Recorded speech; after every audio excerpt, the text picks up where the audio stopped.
လောကကြီးမှာချမ်းသာခြင်းဆင်းရဲခြင်းဆိုပြီးတော့တတ္တဝါတွေမှာအကျဉ်းမြင်အဖြစ်နှစ်မျိုးကွဲနေတာရှိပါတယ်။သာသာရရအစဉ်ပြေတယ်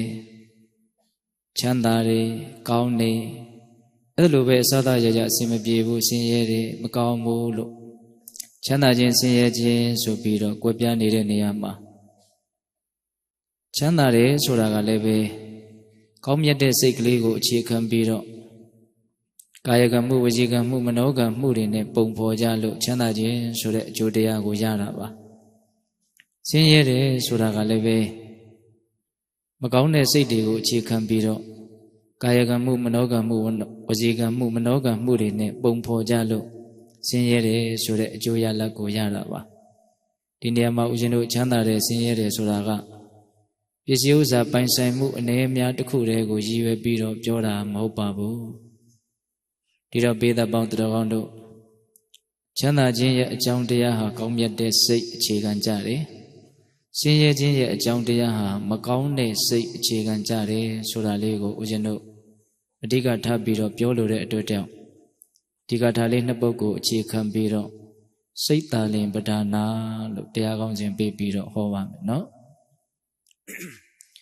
ဒီတရားဒေသနာတော်ကိုမဟောကြားသေးခင်မနာကြသေးခင်မှာ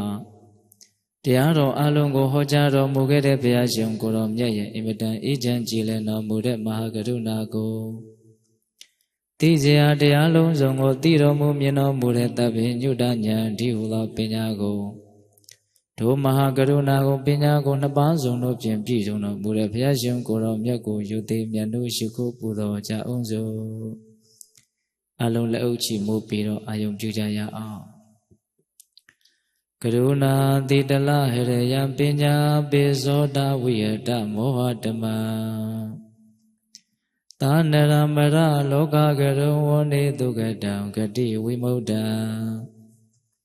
ကရုဏာတိတလဟရယံမဟာကရုဏာတော်ဖြင့်ဤမြတ်သောစိတ်နှလုံးလည်းရှိတော်မူပါပေထသောပညာပိဇောတဝိယတမောဟတမံအရဟတမေတိဟုသောအယောင်အလင်းဖြင့်ဝိဇ္ဇာတိဟုသောမိုက်မောင်းကိုဖယ်ခွာတော်မူပြီးထသောသာနရမရလောကကရုံလူနှင့်မြမတတဝနန္ဒတို့၏ကြောက်တီတန်တို့လေကရုပြုရာတဆူရီသောဆရာသခင်လည်းဖြစ်တော်မူပါပြီထသောဂတိဝိမုဒ္ဒံဒေဝမနုဿာနေရယနှင့်ပေတတရိစ္ဆာလာယရှိငါတန်သောဂတိတို့မှလိထိုသဖြင့်ကင်းလွတ်တော်မူပြီထသောသူကတံတတ္တဝါတို့ဟာအကျိုးများကြောင့်ဟုတ်မှန်သောစကားကောင်းကိုသာမြတ်ဆိုတော်မူပါပြီထသောဗုဒ္ဓံသစ္စာလေးရတရားမြတ်ကိုလက်ပေါ်တင်ထားဗရမ ्या ကဲ့သို့ပြတ်သားခြင်းနှင့်သိမြင်ပေတတ်ဘုရားရှင်ကိုယ်တော်မြတ်ကြီးကိုမေယံတရားဟောပုဂ္ဂိုလ်တရားနာပုဂ္ဂိုလ်ခေါ်ဆိုပညတ်ပရမတ်မမူယုံနံနှဖျားဖြစ်ကြပါသောဘုရားတပည့်တော်တို့သည်ဝေနေဝနာမှာကာယဝစီမနောချီ၍သုံးလီဒွါရပနာမဖြင့်ဒုက္ခယောကျိုးလက်စုံမောဟရှိခိုးဥညွတ်ပါ၏မြတ်စွာဘုရား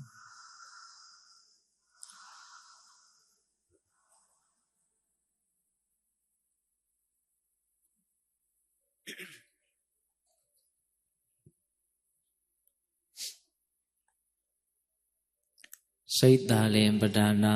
တဲ့စတင်ပြီးတော့နာယူကြည်ညိုကြရအောင်မနောပုဗ္ဗင်္ဂမဓမ္မမနောတိဋ္ဌမနောမေယမနတစေပဒုဋ္ဌေနပါတတိဝါကရောတိဝါတတောနံဒုက္ခမနွေတိစကံဝဝဟာတောပဒံဓမ္မာနာမခန္ဓာတရားသုံးပါးတို့တွင်မနောပုဗ္ဗင်္ဂမစိတ်သာလင်ရှည်သွားကောင်းဆောင်ရှိကြကုန်၏မနောမေယစိတ်ဖြင့်သာလင်ပြီးရကုန်၏မနောတိဋ္ဌစိတ်သာလင်အကြည်မှုရှိကြကုန်၏ပဒုဋ္ဌေနပြမလိုသောစိတ်ဒေနစိတ်ဖြင့်မနတ္တစိတ်ဖြင့်ဇေဘတတိဝအကဲ၍ပြောမူလီပြောညာအံ့စေကရောတိဝအကဲ၍ပြုမူလီပြုညာအံ့တတော်ထိုကဲ့သို့ပြမလိုတဲ့စိတ်ဖြင့်ပြောကြပြုကြတဲ့အတွက်ကြောင့်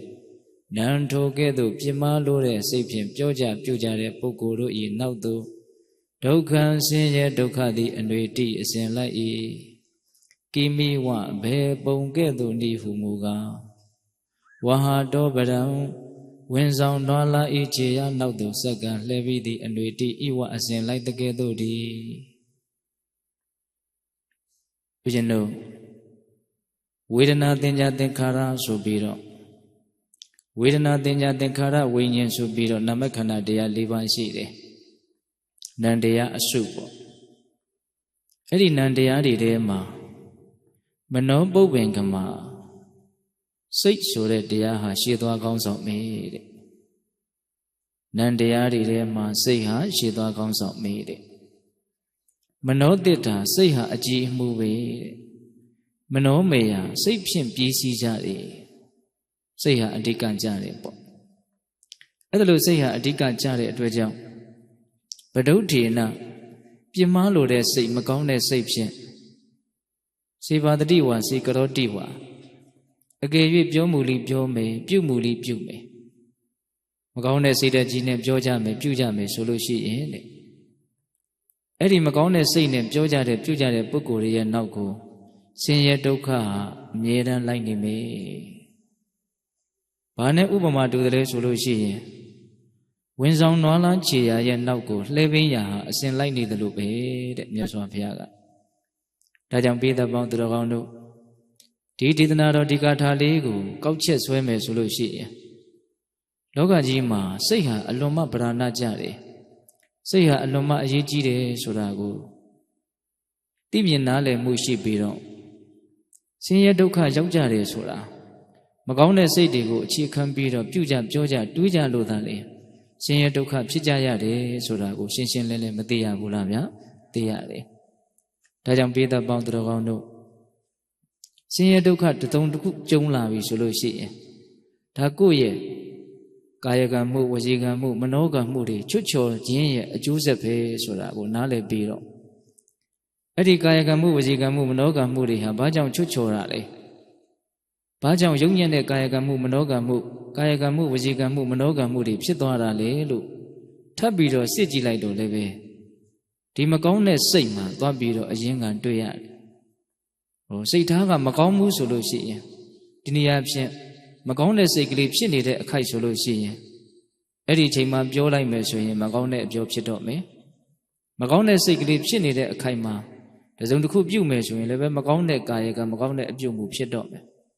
မကောင်းတဲ့စိတ်ကလေးဖြစ်နေတဲ့အချိန်မှာတစုံတစ်ခုတွေးမယ်ဆိုရင်လည်းပဲမကောင်းတဲ့အတွေးတွေသာလင်းဖြစ်တော့မယ်ဟုတ်လားဒါကြောင့်စိတ်ကလေးမကောင်းနေတဲ့အချိန်မှာလှုပ်တာလည်းမကောင်းနိုင်ဘူးပြောတာလည်းမကောင်းနိုင်ဘူးတွေးတာလည်းမကောင်းနိုင်ဘူးပေါ့အဲ့ဒါလိုကာယကံဝစီကံမနောကံကံသုံးပါးမကောင်းဘူးယုံညံ့သွားပြီဆိုလို့ရှိရင်အကျိုးပေးဟာကောင်းနိုင်မှာမလားမကောင်းနိုင်ဘူးဒါကြောင့်မြတ်စွာဘုရားကရိုးရိုးရှင်းရှင်းအလုံးမအစွမ်းတတ္တိကြီးလာတဲ့ဒီနံတရားတွေထဲမှာစိတ်ဆိုတဲ့တရားဟာတကယ်ခေါင်းဆောင်ပဲတကယ်အဓိကကြတဲ့တကယ်အကြီးအမှုပဲလို့အဲ့လိုအစချီပြီးတော့အဲ့လိုခေါင်းဆောင်ဖြစ်တဲ့အကြီးအမှုဖြစ်တဲ့ဒီစိတ်ကလေးကောင်းဖို့အရေးကြီးတဲ့အကြောင်းကိုမကောင်းတဲ့စိတ်နဲ့သာလည်းပြုကြပြောကြမယ်ဆိုလို့ရှိရင်ဆင်းရဲဒုက္ခတွေကတော့ဖြစ်နေမှာပဲတဲ့ဝင်ဆောင်နွားလန်းခြေရာရဲ့နောက်ကိုလှဲပင်းရာဟာအစဉ်လိုက်နေတယ်လို့မျိုးလို့ဥပမာလေးထပ်ပြီးတော့မပေးဘူးလားဗျာပေးတယ်ဦးဇင်းတို့ကငယ်ငယ်တုန်းကတောမှာနေခဲ့တာဆိုတော့လှဲလန်းချောင်းတွေကိုကြည့်လိုက်လို့ရှိရင်နွားခြေရာလေးတွေဟာကောင်းကောင်းမွန်မွန်ရှိနေတယ်လို့တခုမှမရှိဘူးဘာလို့ဆိုသူ့ရဲ့အပေါ်မှာလှဲပင်းရာကအမြဲတမ်းကြိတ်ချေထားတာကိုတွေ့နေရတာပဲလေဟုတ်လားနွားခြေရာလေးတွေဟာပုံပြပန်းပြဖြစ်နေတာပဲအဲ့ဒါလိုပဲဦးဇင်းတို့လူလောကကြီးမှာဒုက္ခတရားတွေနဲ့ပုံပြပန်းပြဖြစ်နေကြတဲ့ဒုက္ခတရားတွေရဲ့ကြိတ်ချေတာကိုခံနေရတဲ့တတ္တဝါတွေကိုကြည့်လိုက်မယ်ဆိုလို့ရှိရင်ဒါတူကိုပါပဲဒီမကောင်းတဲ့စိတ်တွေကိုအခြေခံပြီးတော့ပြုခဲ့တဲ့ပြောခဲ့တဲ့ကံတရားတွေရှိနေတယ်ဆိုတာမသိတာဘူးလားသိတာတယ်ဒါကြောင့်ပိဋကပေါင်းသူတော်ကောင်းတို့ဒါဦးဇင်းတို့ဓမ္မပဒပါဠိတော်မှာယမကဝတ်ဆိုပြီးတော့ရှိပါတယ်ယမကဆိုတာအစုံလို့အဓိပ္ပာယ်ရတယ်အဲ့ဒါသူကဆန့်ကျင်ဘက်အစုံကလေးတွေကိုတွဲပြီးတော့မှတ်တမ်းတင်ထားတဲ့ဂါထာအစုအဝေးလေးပေါ့ဝက္ခဆိုတာအစုအဝေးပေါ့နော်ယမကဝက္ခယမကဝက်ယမကဆိုတာကအစုံဝက္ခဆိုတာအစုအဝေး စန့်ကျင်ဘက်အစုံတရားကလေးတွေကိုစုစည်းပြီးတော့မှတ်တမ်းတင်ထားတဲ့ဒေသနာတွေအဲ့ဒါကိုဦးဇင်းတို့ယမကဝဲလို့ဆိုတယ်အဲ့ဒီမှာဒါပထမဦးဆုံးဂါထာပဲဒုတိယဦးဇင်းတို့ဆက်ပြောမဲ့ဂါထာကဒီဂါထာရဲ့စန့်ကျင်ဘက်အ내ဒိဋ္ဌိကိုသူပြောလိုက်မယ်နော်အခုတော့လောလောဆယ်ဒီပထမဂါထာကိုမှတ်သားကြရတယ်နန္တရားတွေထဲမှာစိတ်ဟာခေါင်းဆောင်ပဲစိတ်ဟာအကြည်မူပဲစိတ်ဖြင့်ပြီးကြတာပဲဒါကြောင့်မကောင်းတဲ့စိတ်ကိုသာအခြေခံပြီးတော့ပြုကြပြောကြမယ်ဆိုရင်အဲ့ဒီပုဂ္ဂိုလ်ရဲ့နောက်ကိုဆင်းရဲဒုက္ခတွေဟာလိုက်နေမှာပဲဝင်ဆောင်တော်လားခြေရာရဲ့နောက်ကိုလှေပင်းရဟာအစဉ်လိုက်နေသလိုမျိုးလို့ဥပမာလေးပေးပြီးတော့မြတ်စွာဘုရားဟောတာအဲ့တော့ဒီဂါထာလေးကိုဟောရခြင်းရဲ့အကြောင်းအရာများသောအားဖြင့်ဗုဒ္ဓဘာသာဝင်သူတော်စင်တွေအကျဉ်းပြအဖြစ်တော့သိကြပြီးသားပါအဲ့ဒါလေးကိုဦးဇင်းတို့အနည်းငယ်ပြောရမယ်ဆိုလို့ရှိရင်မြတ်စွာဘုရားလက်ထက်ကတာဝိထိမြို့မှာမဟာပါဠသုလပါဠဆိုပြီးတော့ညီကို2ယောက်ရှိတယ်အဲ့တော့ဒီနေ့တော့မဟာပါဠတကြွယ်ကမြတ်စွာဘုရားဓမ္မတရားတော်တွေကိုနာရတယ်အဲ့ဒါလိုတရားနာရတဲ့အခါမှာမြတ်စွာဘုရားရဲ့ထံကတရားစကားကြောင့်ဖြစ်ပေါ်လာတဲ့အသိဉာဏ်ဟာဘာကိုသူ့ကိုဆုံးဖြတ်ချက်ကျသွားစေတယ်လဲဆိုတော့ဒီမြင့်မြတ်စင်ကြယ်တဲ့အကျင့်မြတ်ဟာလူဝတ်ကြောင့်နဲ့ကျင့်မယ်ဆိုရင်တော့ယာနှုံးပြည့်ဖြူရှင်ဖို့တိတ်ပြီးတော့မလွယ်ဘူးတဲ့ဒါကြောင့်ငါမြတ်စွာဘုရားရဲ့ထံမှာရှင်ယဟန်ပြုတ်ပြီးတော့မြတ်သောအကျင့်ကိုကျင့်သုံးရရင်တော့ကောင်းမှာပဲဆိုပြီးတော့ညီဖြစ်တဲ့သုလပါဠကိုခွင့်တောင်းတယ်ငါညီအကိုကြီးကတော့ယဟန်ပြုတ်တော့မေးအဲ့ဒီလိုပြောတဲ့အခါကျတော့ညီကကိုကြီးငယ်ပါသေးတယ်တဲ့ကြီးမှယဟန်ပြုတ်တာပေါ့အိုမှယဟန်ပြုတ်တာပေါ့အဲ့ဒါလိုတားတဲ့အခါကျတော့မဟာပါဠကအိုမှယဟန်ပြုတ်လို့အကျင့်မြတ်ကိုဘယ်လိုလုပ်ပြီးတော့ကျင့်သုံးနိုင်မလဲဒါကြောင့်ငယ်ရွယ်နေတော့ရှိတဲ့ခွန်အားရုပ်ခင်အားတွေရှိတော့မြတ်သောအကျင့်ကိုကျင့်သုံးဖို့လိုအပ်တယ်ဆိုပြီးတော့ညီတားမြင့်နေတဲ့ကြားတဲ့ကပဲမဟာပါဠတကြွယ်ဟာယဟန်ပြုအဲ့ဒီလိုယဟန်ပြုရင်းနဲ့သူ့မှာမိတ်ဆွေယဟန်တွေ6ကြိတ်လောက်စုစည်းမိတယ်ပေါ့အဲ့ဒါနဲ့သူမြတ်စွာဘုရားဓမ္မဒီဝိနည်းသိက္ခာပိုင်းဆရာတွေကိုသင်ကြားပြီးတော့နားလည်အောင်ပြုပြီးတော့အဲ့ဒီ6ကြိတ်သောယဟန်တော်တွေကိုခေါင်းဆောင်ပြီးတော့အဲ့ဒါအကျင့်မြတ်ကိုကျင့်သုံးဖို့အတွက်ဇောက်ချပြီးတော့တရားအလုပ်ကိုလုပ်ဖို့အတွက်ဆိုပြီးတော့ဦးဇင်းတို့နားလည်အောင်ပြောရရင်တော့တောထွက်သွားတယ်လို့ပြောကြပါစို့အဲ့ဒါလိုနဲ့တင့်တယ်လျောက်ပတ်တဲ့ဆွမ်းကာယတစ်ခုကိုအမိပြုတ်ပြီးတော့တရင်သုံးအဲ့ဒီမှာသူကတကယ့်ကိုတရားဓုတရားမြတ်ကိုရလို့တဲ့ဆန္ဒကပြင်းထန်တာဆိုတော့ဒီဝါတွင်3လမှာ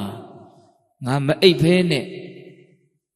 သွားခြင်းထိုင်ခြင်းရက်ခြင်းလျောင်းခြင်းဆိုတဲ့ဣရိယာပု4ပါးရှိတဲ့အနက်ကလျောင်းခြင်းဆိုတဲ့ဣရိယာပုကိုငါပယ်မယ်ငါတုံလုံးမလှဲဘူးအဲ့ဒါလိုအဓိဋ္ဌံပြီးတော့အကျင့်မြတ်ကိုပြင်းပြင်းထန်ထန်ကျင့်သုံးတယ်နော်အဲ့ဒီလိုကျင့်သုံးနေတော့မှပဲရှေးတုန်းကပြုခဲ့တဲ့အမှားတစ်ခုရဲ့ဒဏ်ကမတိမတာဆက်ရောက်ပြီးတော့လာတယ်အဲ့ဒါကဘာလဲဆိုတော့သူ့ရဲ့မျက်လုံးအစုံဟာပြင်းထန်စွာနာကျင်ပြီးတော့ရောင်ရမ်းလာတယ်နေရဲလာတယ်မျက်စိယောဂဆွဲလာတယ်အဲ့လိုမျက်စိယောဂဆွဲလာတော့ရွာထဲမှာရှိတဲ့ဆေးဆရာကိုပြတော့ဆေးဆရာကရှင်ဗျာဓမ္မဆွဲကပ်နေတဲ့ဒီယောဂကိုပျောက်ကင်းဖို့အတွက်ဘာမှတပည့်တော်အတွက်အခက်အခဲမရှိပါဘူးဒါပေမဲ့တပည့်တော်ပြောတဲ့အတိုင်းလေးတော့အရှင်ဘုရားပြုပါဟောဒီမြဒီဆေးရည်ကိုအရှင်ဘုရားခတ်ပါသို့တော်ဒီဆေးရည်ကမျက်စိတွေကိုခတ်ရမှာမဟုတ်ဘူးနှာခေါင်းထဲကိုထည့်ပြီးတော့ကုစားရမယ်ဆေးရည်ဆိုပြီးတော့ပေးလိုက်အဲ့ဒါကျောင်းတော်ရောက်တဲ့အခါကျတော့မျက်စိပျောက်ဆေးရည်ကိုနှာခေါင်းထဲကိုထည့်အဲ့ဒါသူကအိတ်ချင်းဣရိယာပုကိုပယ်ရှားထားတာဆိုတော့ဒီထိုင်လျက်ကြီးနဲ့ဆိုတော့ဘလို့မှဆေးကထည့်လို့မရဘူးဒါပေမဲ့သူကအဲ့ဒါကိုဖြစ်တဲ့လောက်ပဲထည့်တော့ဆေးကကောင်းကောင်းမဝင်ဘူးပေါ့အဲ့ဒါနဲ့နောက်နေ့ရောက်တော့ဆေးဆရာကရှင်ဘုရားယောဂသက်တာရလားဒါယောဂကမသက်တာအရှင်ဘုရားတပည့်တော်ပေးတဲ့ဆေးကိုအရှင်ဘုရားထည့်ရလားအဲ့တော့ငါထည့်တယ်တဲ့အရှင်ဘုရားအိပ်ပြီးတော့ထည့်တာဟုတ်ရဲ့လားတော့ဘာမှမပြောဘူးမထေရကအဲ့တော့ဆေးဆရာကရှင်ဘုရားမျက်စိပျောက်ခြင်းတယ်ဆိုလို့ရှင်ရှင်ဘုရားဒီဆေးကိုဝင်အောင်ထည့်ပါအဲ့ဒါနောက်နေ့ကျတော့လေဒီတိုင်းပဲထိုင်ရက်ထည့်တာဆိုတော့ဆေးကမဝင်အဲ့ဒါကိုဆေးဆရာကသိသွားတော့ရှင်ဘုရားလုတ်ပုံနဲ့တော့တပည့်တော်နာမည်ပြတ်တော့မှာပဲ ဒါကြောင့်အရှင်ဘုရားကိုတပည့်တော်ကုတယ်လို့ဘယ်သူကမှမပြောပါနဲ့အရှင်ဘုရားကိုတပည့်တော်လက်လျှော့တယ်ဆိုပြီးတော့ဆေးဆရာကလျှော့သွားတယ်အဲ့ဒီနေ့ညမှာပဲယောဂဟာအလွန်မှပြင်းပြင်းထန်ထန်ဖြစ်လာမျက်စိဟာရောင်ကိုင်းပြီးတော့နှီးရဲပြီးတော့အဲ့ဒီချိန်မှာဒီမဟာပါဠမထေရကဆေးဆရာကိုဘာပြောခဲ့လဲဆိုတော့ငါဟာအိပ်ပြီးတော့ဆေးထည့်ဖို့အတွက်ငါတိုင်ပင်လိုက်ဦးမယ်တဲ့เจ้าရောက်တော့သူကဘယ်သူနဲ့တိုင်ပင်တာလဲဆိုတော့ငါမှဆွေတွေမျိုးတွေလည်းမရှိဘူးရင်းရင်းနှီးနှီးပြောစရာလည်းဘယ်သူမှမရှိဘူးအဲ့ဒီတော့ငါနဲ့ပဲတိုင်ပင်မယ်ဆိုပြီးတော့သူ့ဟာသူတိုင်ပင်နေတဲ့ဘလို့တိုင်ပင်လဲဆိုတော့မြတ်စွာဘုရားရဲ့အဆုံးအမနောက်ကိုပဲလိုက်မလားဒါမှမဟုတ်သင်မျက်စိကောင်းကြီးအတွက်ပဲသင်လိုက်မလားသူစဉ်းစားတယ်စဉ်းစားတော့မျက်စိဆိုတာက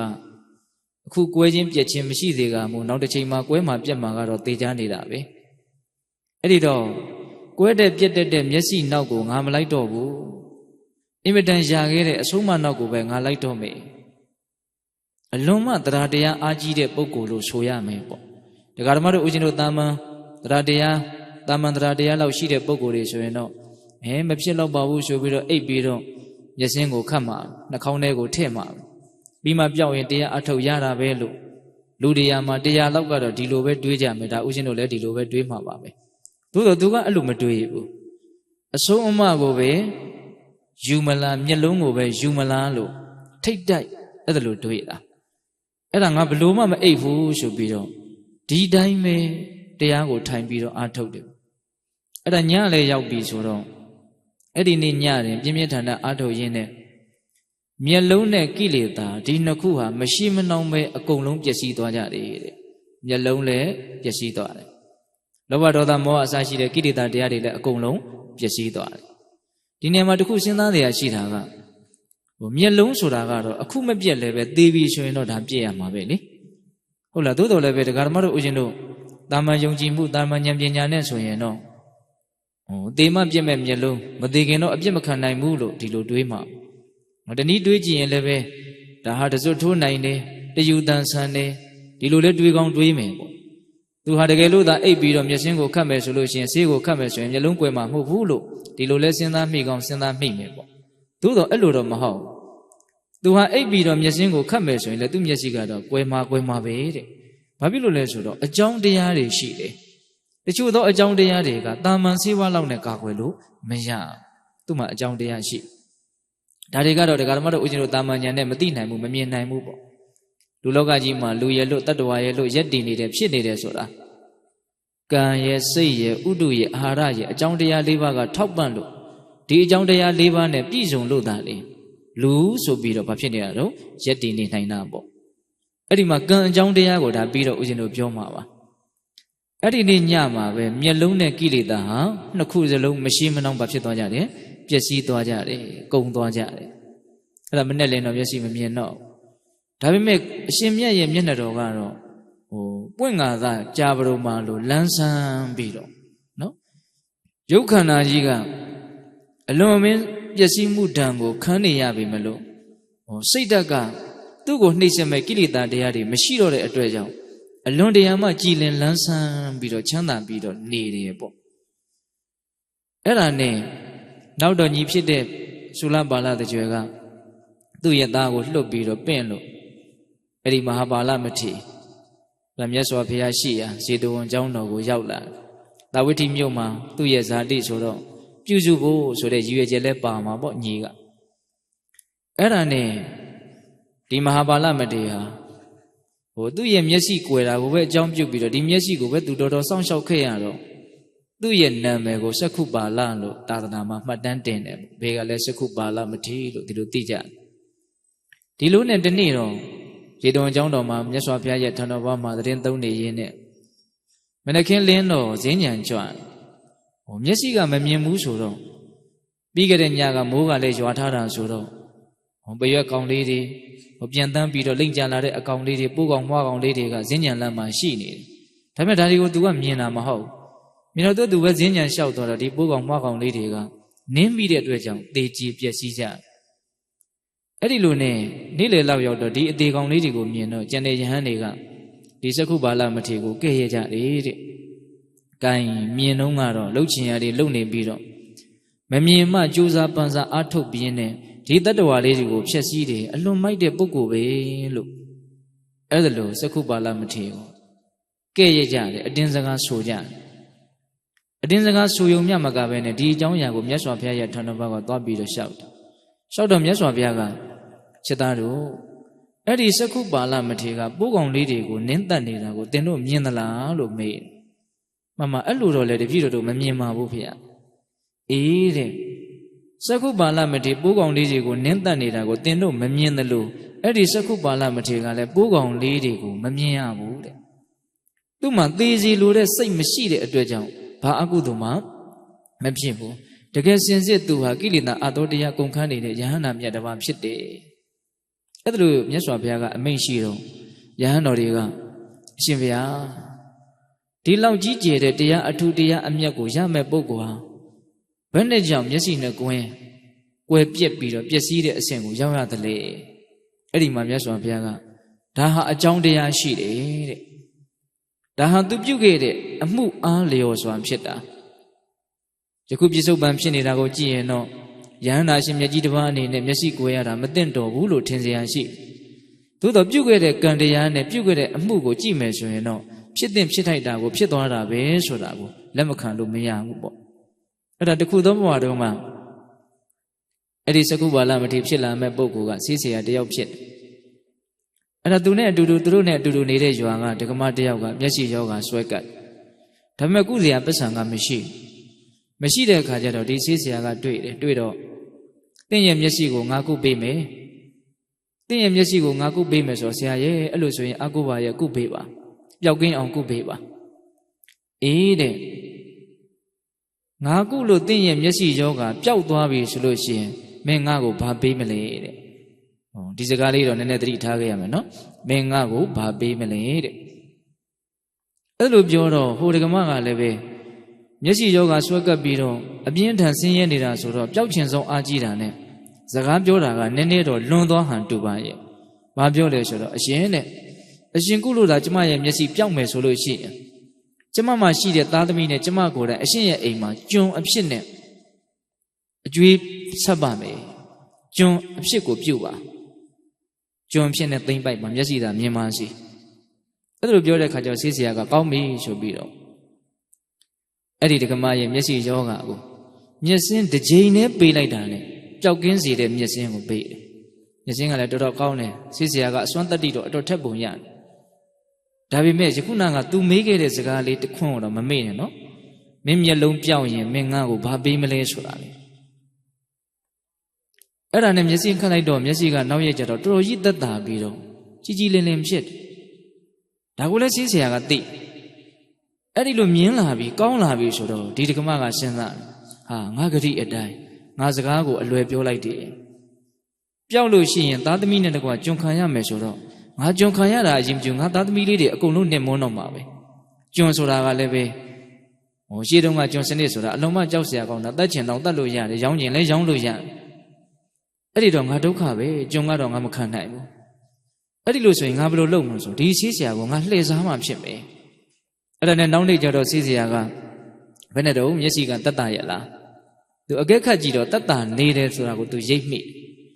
ဒါပေမဲ့ဒကမကဘာပြောလဲဆိုတော့အရှင်တဲ့မတတ်တာဘူးတဲ့အရှင်ရဲ့ဆေးခတ်လိုက်ခါမှပိုးပြီးတော့ဆိုးလာတယ်တဲ့ဟောသူကလည်းစကားကိုဘလောင်ပလဲပြောတာပေါ့နော်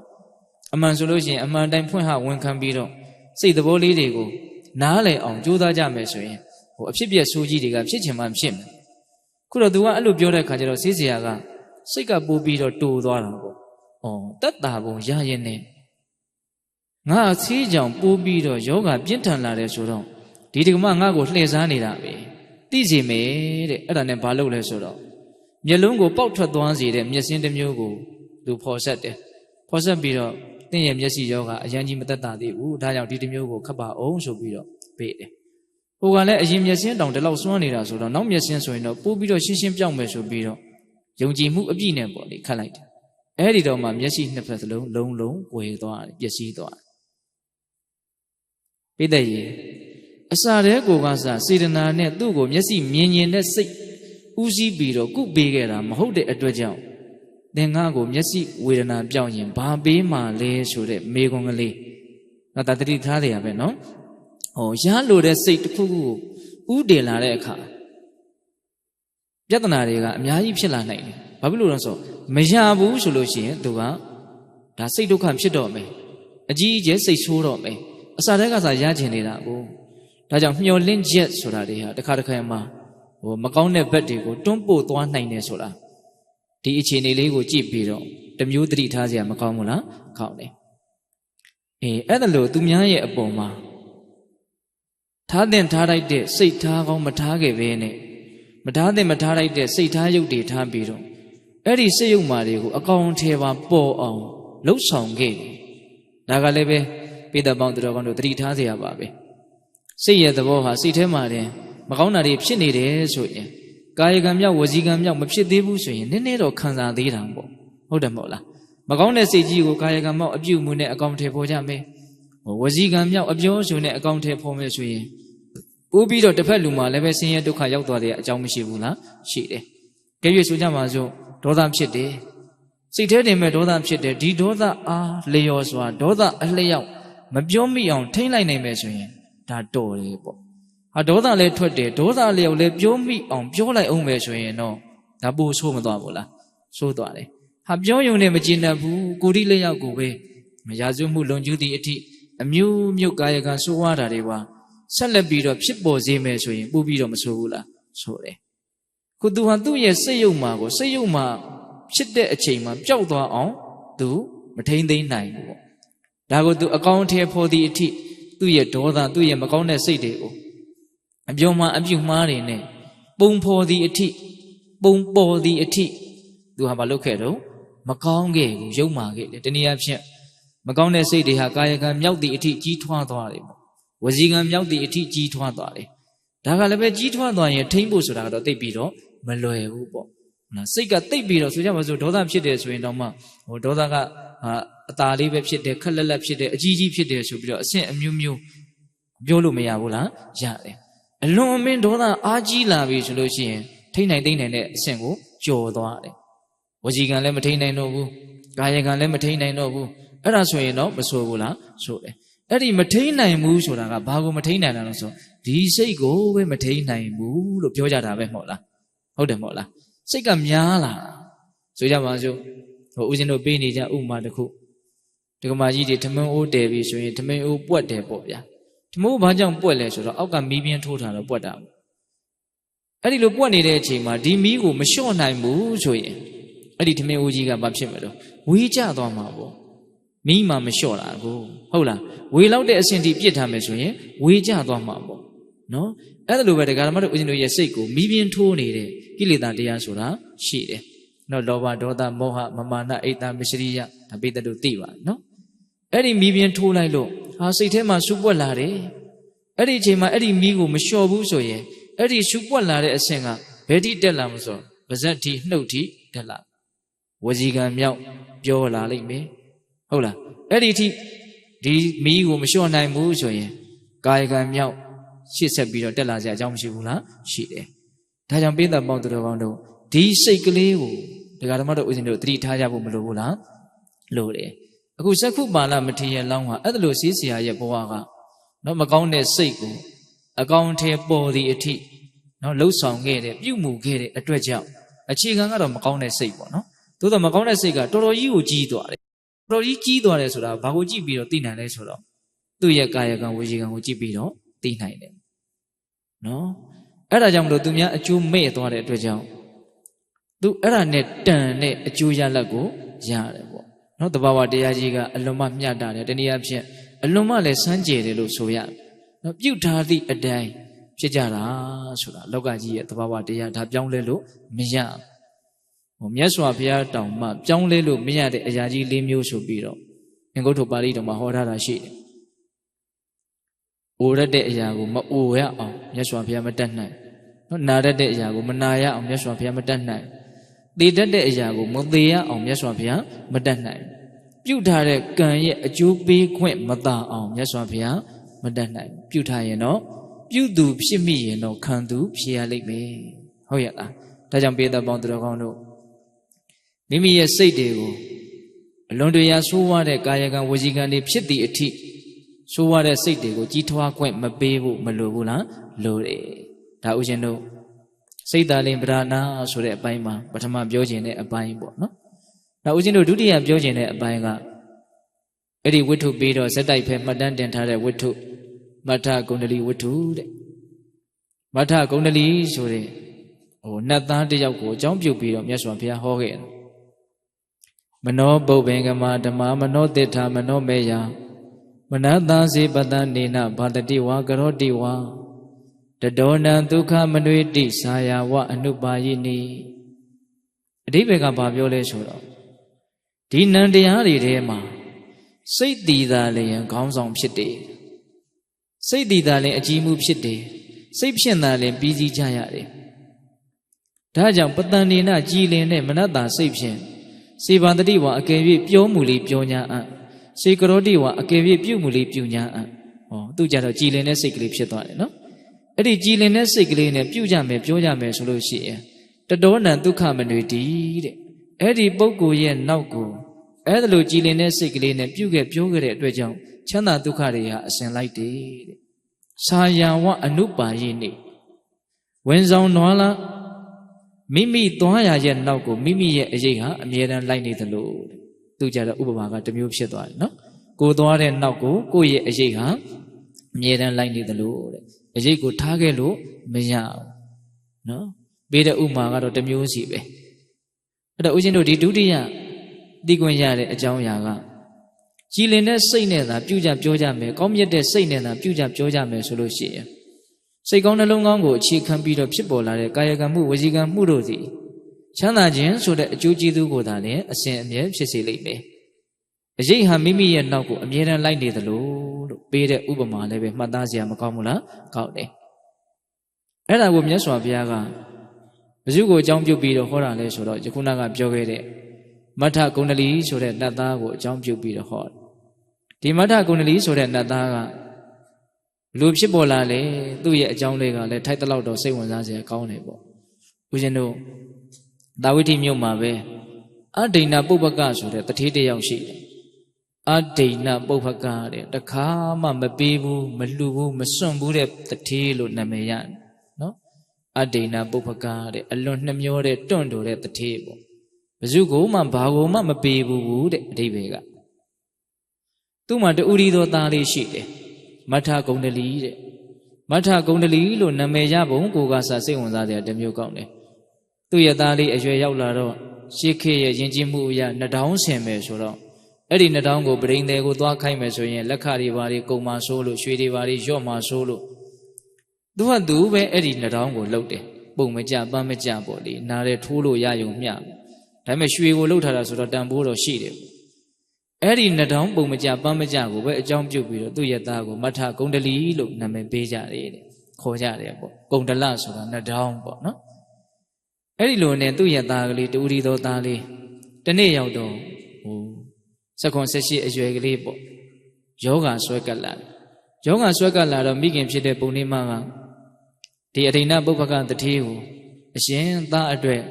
စိတ်ကူဖို့ကြိုးစားပါအောင်သားမယောဂကပ်နေတယ်အဲ့ဒီလိုပြောတဲ့အခါကျတော့စိတ်เสียခေါ်ပြီးတော့စိတ်ကူမယ်ဆိုတော့စိတ်ဘူးကတော်တော်မသက်မသာကုန်ပါပဲအဲ့ဒီတော့နေပါအောင်ဆိုပြီးတော့စိတ်เสียတွေကြီးကိုသွားပြီးတော့မေးတယ်တဲ့ဘယ်လိုယောဂဖြစ်ရင်ဘယ်လိုကုရသလဲသူသားရဲ့ယောဂလက္ခဏာတွေကိုပြောပြီးတော့ဘယ်လိုများကုရရင်ကောင်းမလဲပေါ့တော့စိတ်เสียတွေကလည်းပဲစိတ်ထဲရှိတယ်လို့တော်ဆွရောဆွပဲပြောလိုက်မှာပေါ့အဲ့တော့သူကဘယ်လိုအရွက်တွေဘယ်လိုအခောက်တွေကိုထောင်းထုပြီးတော့တိုက်ရင်တော့ပြောင်းမှာပဲဆိုတာကိုပဲတခါတည်းအခိုင်အမာယူပြီးတော့သူဆေးမီးတို့နဲ့ပဲကုအဲ့ဒီမှာယောဂါကကုရင်းနဲ့တဖြည်းဖြည်းနဲ့ကျွမ်းလာယောဂကျွမ်းလာလို့မနေနိုင်မထိုင်နိုင်ဖြစ်ပြီဆိုတော့မှဆေးဆရာသွားခေါ်နှမျောတဲ့အမှုကအဲ့ဒါလို့ဆေးဆရာသွားခေါ်တော့ဆေးဆရာကသိတယ်ဘလို့မှဒါကုလို့မရတော့ဘူးဆိုတာသိတော့အဲ့ဒီမှာဒီပြင်လူနာတွေဒီကိုသွားတယ်ရှိလို့ပါလို့သွားရင်းနဲ့ပဲပြစ်ထားခဲ့တယ်ပေါ့ဒီလိုနဲ့သားလေးကရည်ရင်နေရမယ့်အနေအထားကိုရောက်လာတော့လူမမာကိုလာပြီးတော့မေးကြတဲ့လူတွေကရှိနေတာဆိုတော့အဒိဏပုပ္ပကကဘလို့စဉ်းစားလဲဆိုတော့ငါသားလူမမာကိုအကြောင်းပြုတ်ပြီးတော့လူတွေကလည်းဧည့်သည်တွေကလည်းရောက်လာလိုက်တာအိမ်ရှိတဲ့ပစ္စည်းတွေကိုတော့အကုန်မြင်တော့မှာပဲအဲ့ဒါနဲ့အိမ်ရှိတဲ့ပစ္စည်းကိုမြင်မှာဆိုလို့ဆိုပြီးတော့ သားကိုအိမ်ရှိမှာကဒင်ကလေးချပြီးတော့အိမ်ရှိကိုထုတ်ထားအိမ်ထဲမှာမထားအောင်အဲ့ဒီလိုအိမ်ရှိထုတ်ထားတာကိုကစပြီးတော့ကောင်းတယ်လို့ဖြစ်သွားတယ်ပေါ့ဘာဖြစ်လို့လဲဆိုတော့အဲ့ဒီနေ့မနေ့မှာပဲမြတ်စွာဘုရားကရွှေဉဏ်တော်ကွန်ရက်ကိုဖြန့်ကျက်ပြီးတော့ကြည့်တော့ဩဒီမထကုဏ္ဏတိသတို့သားဘာကုသိုလ်ကောင်းမှုမှလည်းမပြု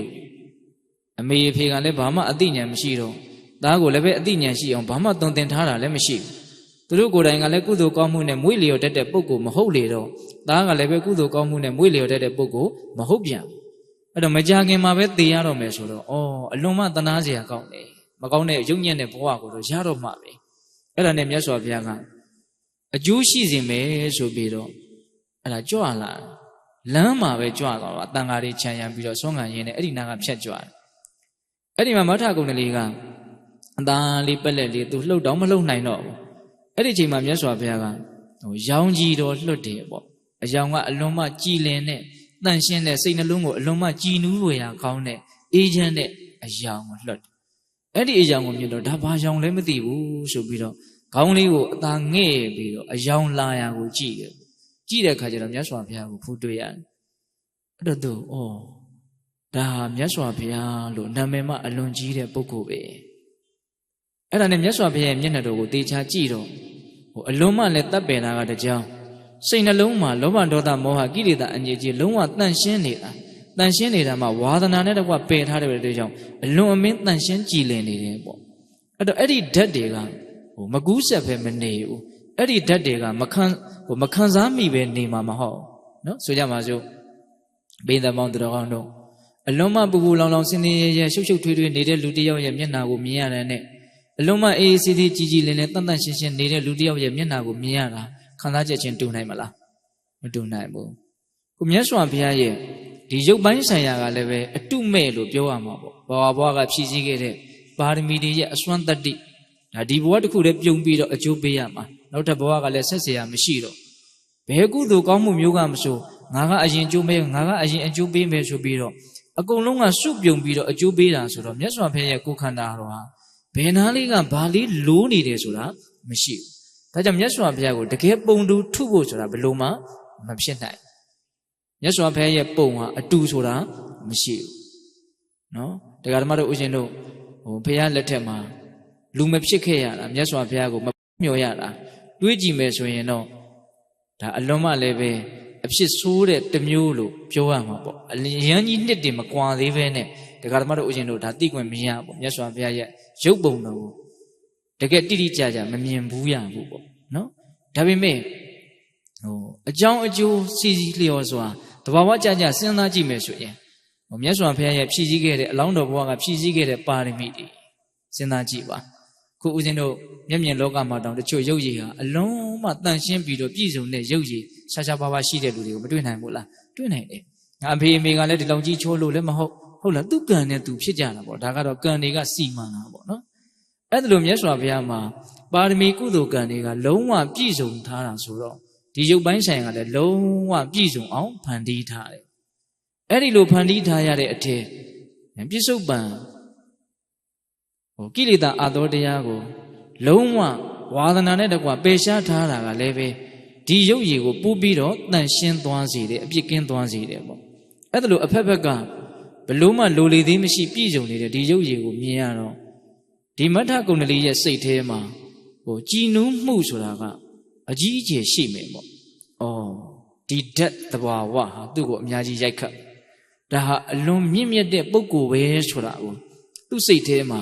ပြောပြမဲ့လူမရှိလဲပဲအနေအထားအရသိနိုင်တဲ့အခြေအနေမှာရှိမယ်ပေါ့ဟုတ်လားဒါအလွန်မြင့်မြတ်တဲ့ပုဂ္ဂိုလ်ပဲလို့စိတ်ထဲကဖြစ်သွားတာကိုကစားအဲ့ဒါကြည်လင်တဲ့စိတ်တနည်းအားဖြင့်တရားတရားလို့ပြောရနော်ဒါအလွန်မြင့်မြတ်တဲ့ပုဂ္ဂိုလ်ပဲလို့သိလိုက်တာဟာအဲ့ဒါတရားတရားလို့ဆိုရဆိုကြပါစို့မြတ်စွာဘုရားရဲ့ဂုဏ်တော်တွေကိုယုံကြည်တာကိုတရားတရားလို့ပြီးတဲ့လို့နားနေတယ်နော်တရားတော်ရဲ့ဂုဏ်တန်ခါတော်တွေရဲ့ဂုဏ်ကိုယုံကြည်တယ်ဆိုရင်ဒါတရားတရားလို့မြတ်စွာဘုရားကိုယ်တော်လိုက်ဟောထားတာပါပဲဟုတ်လားအဲ့ဒါလိုပဲသူဟာအသေးစိတ်တွေကိုသူနားမလည်ပေမဲ့လို့မြတ်စွာဘုရားရဲ့ရုပ်ပုံမြတ်စွာဘုရားရဲ့အနေအထားကိုကြည့်ပြီးတော့ဒါဟာမြင့်မြတ်တဲ့ပုဂ္ဂိုလ်ဒါဟာစင်ကြယ်တဲ့ပုဂ္ဂိုလ်ဒါဟာအလွန်မှကြည်ညိုဖွယ်ရာကောင်းတဲ့ပုဂ္ဂိုလ်ဆိုတာတော့သူစိတ်ထဲမှာမခံစားရပြီဘူးလားခံစားရပြီအဲ့ဒီအခိုက်အတန့်လေး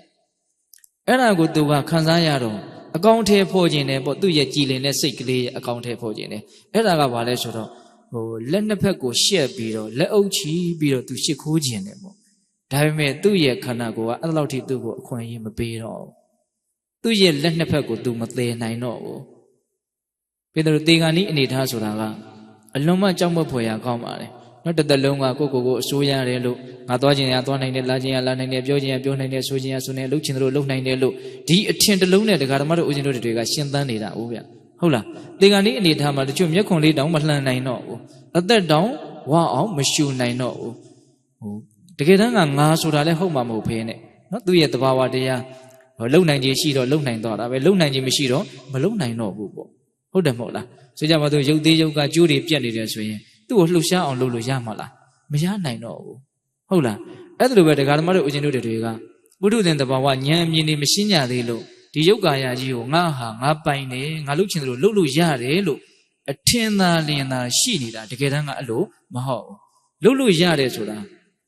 ာလှုပ်လို့ရနိုင်တဲ့အနေအထားလေးရှိတော့မို့လို့လှုပ်လို့ရနေတာလှုပ်လို့မရနိုင်တဲ့အနေအထားဆိုတာကိုရောက်အောင်မယ်ပေါ့အခုကြည့်လေသူ့ရဲ့လက်နှစ်ဖက်ကိုသူမြှောက်ပြီးတော့မချီနိုင်တော့ဘူးနော်အဲ့ဒီလိုနဲ့သူကဒါလေးငေးကြည့်ပြီးတော့ကြည်လင်တဲ့စိတ်ကတော့အလွန်ပဲဖြစ်နေတယ်ဒီလက်အုပ်ကလေးကိုချီခြင်းနဲ့သူရှစ်ခိုးခြင်းနဲ့ဒါပေမဲ့အဲ့ဒီအထိဒုက္ခနာကိုကအခွင့်အရေးမပေးတော့ဘူးအဲ့ဒါမြတ်စွာဘုရားကသိတယ်ဩငါဘုရားရဲ့ပုံမှာအလွန်တရာမှကြည်ညိုတဲ့စိတ်ကြည်လင်တဲ့စိတ်ကလေးသူ့မှာဖြစ်သွားတယ်ဒါဆိုရင်လုံလောက်ပြီလို့မြတ်စွာဘုရားကသိတယ်အဲ့ဒါနဲ့ဆက်ကြွသွားတာပဲအဲ့ဒါခဏနေတော့သုတိစိတ်ကြတော့သေတာပဲသေတဲ့အခါကျတော့အိပ်ပျော်တဲ့ယောက်ျားနိုးသလိုတဲ့တာဝရိန္ဒနတ်တွေရဲ့အပေါင်းဖော်သွားဖြစ်တယ်နတ်သားတယောက်သွားဖြစ်တယ်အဲ့ဒါနဲ့သူကနတ်ပြည်ရောက်တော့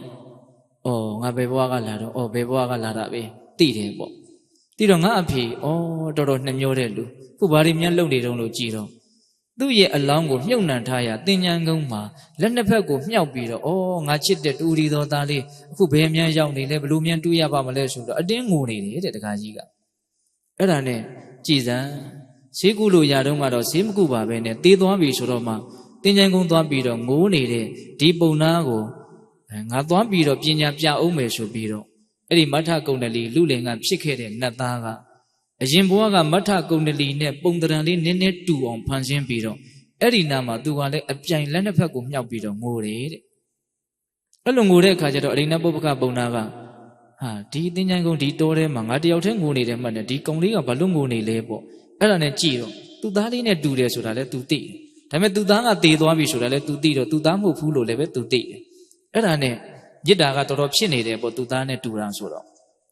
အဲ့ဒါနဲ့နေသမ်းပါဦးမင်းကဘာကိစ္စနဲ့ဒီနားလာငိုနေတာတော့အဲ့လိုပြောတဲ့အခါကျတော့အဲ့ဒီနတ်သားကဖန်ဆင်းထားတဲ့လူငယ်ကဘာပြောလဲဆိုတော့ကျွန်တော်မှာတဲ့ရွှေယတနာဖြင့်ပြီးတဲ့ယထာကိုယ်တွေတခုရှိတယ်တဲ့အဲ့ဒီယထာကိုယ်တွေကိုတက်ဖို့အတွက်ဘိန်းစုံလိုချင်တယ်အဲ့ဒီဘိန်းကမရှိဘူးဖြစ်နေတယ်အဲ့ဒီဘိန်းသာမရဘူးဆိုရင်တော့ကျွန်တော်ကသေသွားတာပဲကောင်းနေလို့ကျွန်တော်စိတ်ထဲမှာထင်ပြီးတယ်သေမြန်းသေသွားလိမ့်လားမသိဘူးဆိုဆက်ငိုတယ်အဲ့ဒီဘိန်းကိုအဲ့လိုရချင်တယ်ပေါ့အဲ့လိုပြောတော့တတိကြီးကတော်တော်လေးတနာသွားတယ်မငိုပါနဲ့မင်းရဲ့ယတနာနဲ့ပြီးတဲ့ယထာကိုယ်တဲ့အတွက်တက်ချင်လားမင်းရွှေဘိန်းတက်ချင်သလားငွေဘိန်းတက်ချင်သလားဗရမ ्या ကြောက်စီထားတဲ့ဘိန်းပဲတက်ချင်သလားငါအကုန်လုံးကိုလုတ်ပေးနိုင်တဲ့အစွမ်းရှိတယ်ဒါကြောင့်မင်းကြိုက်တဲ့ဘိန်းကိုတော့မင်းတက်ချင်တဲ့ဘိန်းကိုငါဖြစ်အောင်လုတ်ပေးမယ်သူကမေတ္တာကဖြစ်နေပြီကိုသားနဲ့တူနေတာဆိုတော့အဲ့ဒီတော့ဟိုနတ်သားကဘာပြောလဲဆိုတော့အဲ့ဒီရွှေဘိန်းတွေငွေဘိန်းတွေကြောက်တံပရမ ्या တွေတက်ထားတဲ့ဘိန်းတွေကိုရချင်တာမဟုတ်ဘူးတဲ့ဒါနဲ့ဘာရချင်တာလဲဆိုတော့ကောင်းငင်မှာအစုံထွက်လိုက်ဝင်လိုက်ဖြစ်နေတဲ့နေနဲ့လနဲ့ကိုဘိန်းတစုံတက်ပြီးတော့စီးချင်တယ်အဲ့ဒီနေနဲ့လနဲ့ကိုဘိန်းတက်ချင်တယ်ဒါကြောင့်နေနဲ့လနဲ့ကိုရအောင်ယူပေးပါအဲ့ဒီတော့ပုံနာကြီးကမင်းယူမြန်ယူနေသလားတဲ့မင်းအဲ့ဒီဘိန်းကိုမရလို့သေမယ်ဆိုတော့မင်းသေဖို့ပဲရှိတယ်အဲ့ဒီဘိန်းကိုတော့မင်းရလာမှာမဟုတ်အဲ့ဒီလိုပြောတဲ့အခါကျတော့ကလေးကဘာပြန်ပြောတော့ဆိုတော့မေးရအောင်မေးတဲ့မြင်းနေတာကိုရချင်လို့ငိုတဲ့လူနဲ့မမြင်တာကိုရချင်ပြီးတော့ငိုနေတဲ့လူဘယ်သူကပို့ပြီးတော့မိုက်မယ်လို့ထင်လဲတဲ့အဲ့တော့ပုံသားကြီးကစဉ်းစားကြည့်တယ်မြင်တာကိုလိုချင်တဲ့လူနဲ့မမြင်တာကိုလိုချင်တဲ့လူမမြင်တာကိုလိုချင်တဲ့လူကပို့မိုက်တာပေါ့အဲ့လိုဆိုရင်ခင်ဗျားစဉ်းစားကြည့်ခင်ဗျားသားကအခုမရှိတော့ဘူးတဲ့မမြင်ရတော့ဘူး ကျုပ်လိုချင်တာကမြင်ရတယ်တဲ့အစင်းကိုလည်းကျုပ်ပုံသဏ္ဍာန်ကောင်းကောင်းပြောနိုင်တယ်မြင်လဲမြင်ရတယ်မျက်စိနဲ့တတ်အပ်မြင်ရတယ်ခင်ဗျားကမမြင်တာကိုလိုချင်တာခင်ဗျားပုံမိုက်တယ်မဟုတ်လာ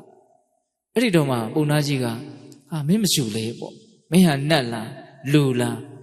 းမင်းရဲ့စကားကြောင့်ငါရဲ့ရင်မှာဖြစ်နေတဲ့တောကတိဟုသောမိဟာငြိမ်းသွားပြီတဲ့မင်းကအလွန်မှအဓိပ္ပာယ်ရှိတယ်အဲ့လိုပြောတဲ့အခါကျတော့တထေးကြီးတဲ့အရင်ဘဝကအဲ့ဒါတထေးကြီးရဲ့သားပဲတဲ့အကုန်လုံးအဖြစ်မှန်ကိုပြောပြတယ်နေသမ်းမအောင်နဲ့မင်းကဘာကောင်းမှုမှလည်းမပြုဘဲနဲ့ဘာအလှူဒါနလည်းပြုတာလည်းငါမမြင်ဘူးမင်းငါသားငါသိတာပေါ့ဘာဥပုံမှစောင့်တာလည်းငါမမြင်ဘူးငါအိမ်မှာဘာကောင်းမှုမှလုပ်တာလည်းမရှိဘူးမင်းကအဲ့ဒါလိုနတ်ဖြစ်ရလောက်အောင်ဘာကုသိုလ်ရှိလို့နတ်ဖြစ်တာတော့အဲ့ဒီတော့မှတေဂန်ဤအနေထားလေးကိုပြောပြတယ်အလွန်တရာမှကြည်လင်တဲ့တန့်ရှင်းတဲ့ဘုရားရှင်ကိုတော်မြတ်ကြီးကိုဖူးမြင်ရတဲ့အတွက်ကြောင့်စိတ်ထဲမှာအလွန်မှအေးချမ်းတဲ့ကြည်နူးတဲ့ကြည်လင်တဲ့စိတ်ကလေးသူ့မှာဖြစ်ခဲ့တယ်ပေါ့အဲ့ဒီကြည်လင်တဲ့စိတ်ကလေးဖြစ်လို့လက်အုပ်ချီမဲ့လောက်ခဲ့တာတော့သူလက်အုပ်မရှိနိုင်ဘူးဒါပေမဲ့စိတ်ထဲမှာတော့အလွန်မှကြည်လင်တန့်ရှင်းတဲ့ချမ်းသာတဲ့သဘောလေးသူ့မှာဖြစ်ခဲ့တယ်အဲ့ဒီစိတ်ကလေးနဲ့သေသွားလို့အခုနတ်ဖြစ်တာစိတ်ထဲမှာမြင်းနေရလို့သာသူယုံရတယ်စိတ်ကလေးဒီလောက်ကလေးနဲ့အဲ့လိုဖြစ်နိုင်မလားအဲ့ဒါနဲ့မဖြစ်ချေဘူးအဲ့လိုဆိုလို့ရှိရင်မယုံလို့လည်းမရဘူးသူ့ရှိမှလည်းမြင်နေတာပေါ့အဲ့လိုဆိုရင်မြတ်စွာဘုရားဆိုတဲ့ပုဂ္ဂိုလ်ဟာအလွန်မှထူးခဲ့တဲ့ပုဂ္ဂိုလ်ပေါ့အဲ့ဒီမှာသူကိုမထကုဏ္ဏလိနတ်သားကဘုရားတရားတန်ခါရဲ့ဂုဏ်ကျေးဇူးကိုပြပြီးတော့ငါးပါးသီလကိုစောင့်တည်ဖို့အဆုံးအမပေးတယ်ပေါ့အဲ့ဒါနဲ့နောက်နေ့ရောက်တော့ဘုရားမှုရှိတဲ့တန်ခါတော်တွေအိမ်ပင့်ပြီးတော့မြို့တွေကပိဋကတ်တွေလည်းအများကြီးလာကြတယ်ပေါ့ငကိုတုံးကဘာမှလှူခြင်းတန်းခြင်းမရှိတဲ့ဘာဘာသာတရားမှမရှိတဲ့ပုဂ္ဂိုလ်တစ်ယောက်ကဒီလိုမြတ်စွာဘုရားကိုပင့်ပြီးတော့ဆုံးကတ်တယ်ဆိုတော့တချို့ကလည်းပဲမယုံသင်္ကမျက်လုံးနဲ့ပေါ့လေအာလုံးစုမိကြတယ်အဲ့ဒီမှာလူကြားထဲမှာမြတ်စွာဘုရားကိုသူကပြဿနာတစ်ခုအနေနဲ့မေးတယ်အရှင်ဘု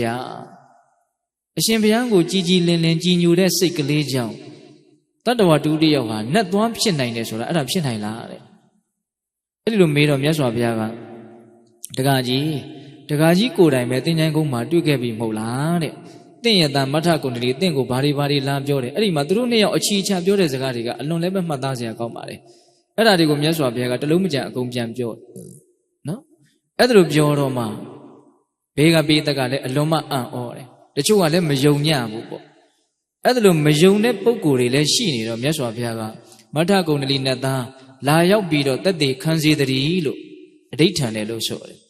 အဲ့ဒီမှာနတ်သားကိုယ်တိုင်ရောက်လာပြီးတော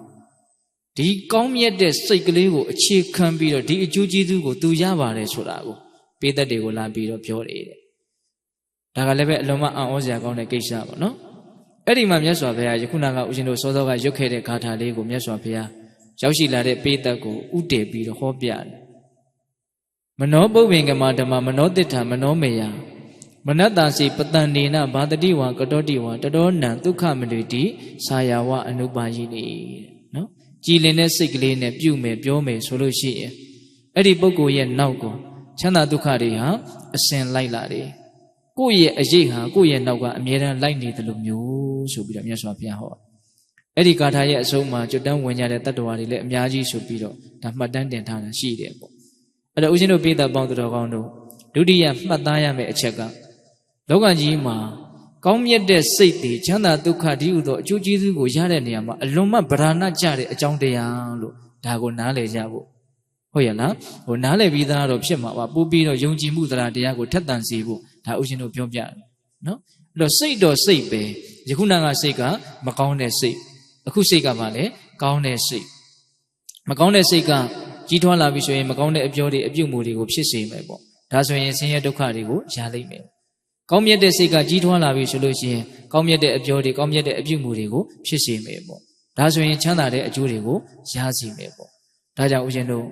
လောကကြီးမှာဒီစိတ်တွေရဲ့အစွမ်းတတ္တိဟာအံ့ဩဖွယ်ရာကောင်းလောက်အောင်အစွမ်းအာနိသင်ရှိတယ်ဆိုတာကိုနားလည်ကြဖို့အရာရာသူကနေစတင်ပြီးတော့ဖြစ်ပေါ်လာတာဒါကိုနားလည်ဖို့အရေးမကြီးဘူးလားအရေးကြီးတယ်ဒါကြောင့်ရှင်းသူတော်ကောင်းတွေကယုံညံ့စိတ်ထားစွမ်းပကအံ့အားသင့်ပွယ်ကြီးမားတယ်ဆင်းရဲမျိုးစုံအဖုံဖုံအကုန်ပေးနိုင်တယ်နော်ယုံညံ့တဲ့စိတ်တွေရဲ့အစွမ်းတတ္တိဟာအံ့ဩဖွယ်ရာကောင်းလောက်အောင်ကြီးမားတယ်သူ့ကိုအကြောင်းပြုပြီးတော့ကာယကမှုဝစီကမှုတွေနဲ့ပုံဖော်ကြတော့ပို့ပြီးတော့ယုံညံ့တဲ့စိတ်တွေရဲ့အစွမ်းတတ္တိဟာပြင်းထန်မလာဘူးလားပြင်းထန်လာတယ်အဲ့ဒါလိုပဲဦးဇင်းတို့မြင့်မြတ်စိတ်ထားစွမ်းပကအံ့အားသင့်ဖွယ်ကြီးမားတယ် ကောင်းမြတ်တဲ့စိတ်တွေရဲ့အစွမ်းတတ္တိဟာလည်းအလွန်မှအံ့ဩစရာကောင်းလောက်အောင်ကြီးကျယ်တဲ့သဘောရှိတယ်ကောင်းမြတ်တဲ့စိတ်တွေကိုအခြေခံပြီးတော့အပြောတွေအပြုတွေနဲ့ပုံဖော်ကြပြီးထုစစ်ကြပြီးဆိုတော့လည်းပဲလောကကြီးကအလွန်မှဒါကောင်းကျိုးချမ်းသာတွေနဲ့ပြည့်စုံသွားတဲ့အနေအထားမှာမရှိဘူးလားရှိတယ်ဒါကြောင့်ကောင်းတဲ့စိတ်တွေရဲ့အစွမ်းတတ္တိဟာဘလောက်ကြီးမားပါလေလို့တိတိကျကျပြောဖို့မလွယ်ဘူးပေါ့ကောင်းမြတ်စိတ်ထားစွမ်းဘက်ကအံ့အားသင့်ပွေကြီးမားတယ်ချမ်းသာမျိုးစုံအဖုံးပုံ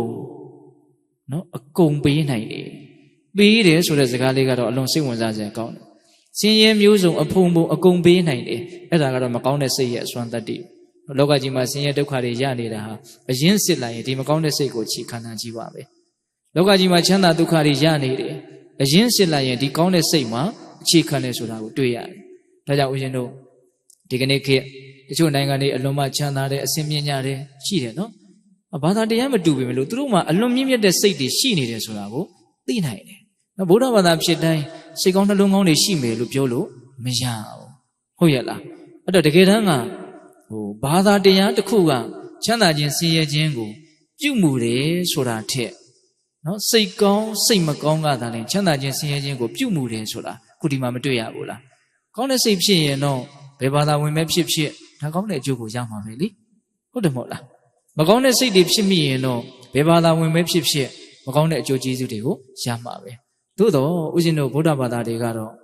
မြတ်စွာဘုရားရဲ့ဒေသနာတော်တွေဆိုတာကတော့အလွန်မှမြင့်မြတ်ပြီးတော့အလွန်မှတန်ရှင်းပြီးတော့ကိုယ်တကယ်လိုက်နာကျင့်ကြံကြိုးကိုအားထုတ်မယ်ဆိုရင်အလွန်မှကောင်းမွန်တဲ့ပြည့်စုံတဲ့အာမခံချက်ရှိတဲ့ဒေသနာတော်တွေဆိုတာကတော့ဘယ်လိုမှမငြင်းနိုင်ဘူးဟုတ်ရဲ့လားသို့တော်လည်းပဲဒီအဆုံးအမကောင်းတွေရှိနေပြီမလို့ကိုယ်ကကောင်းတဲ့စိတ်ဖြစ်အောင်မလုပ်နိုင်ဘူးမကောင်းတဲ့စိတ်တွေပဲဖြစ်နေတယ်ဆိုရင်တော့ဒါသူ့လမ်းကြောင်းတိုင်းသွားရမှာပဲ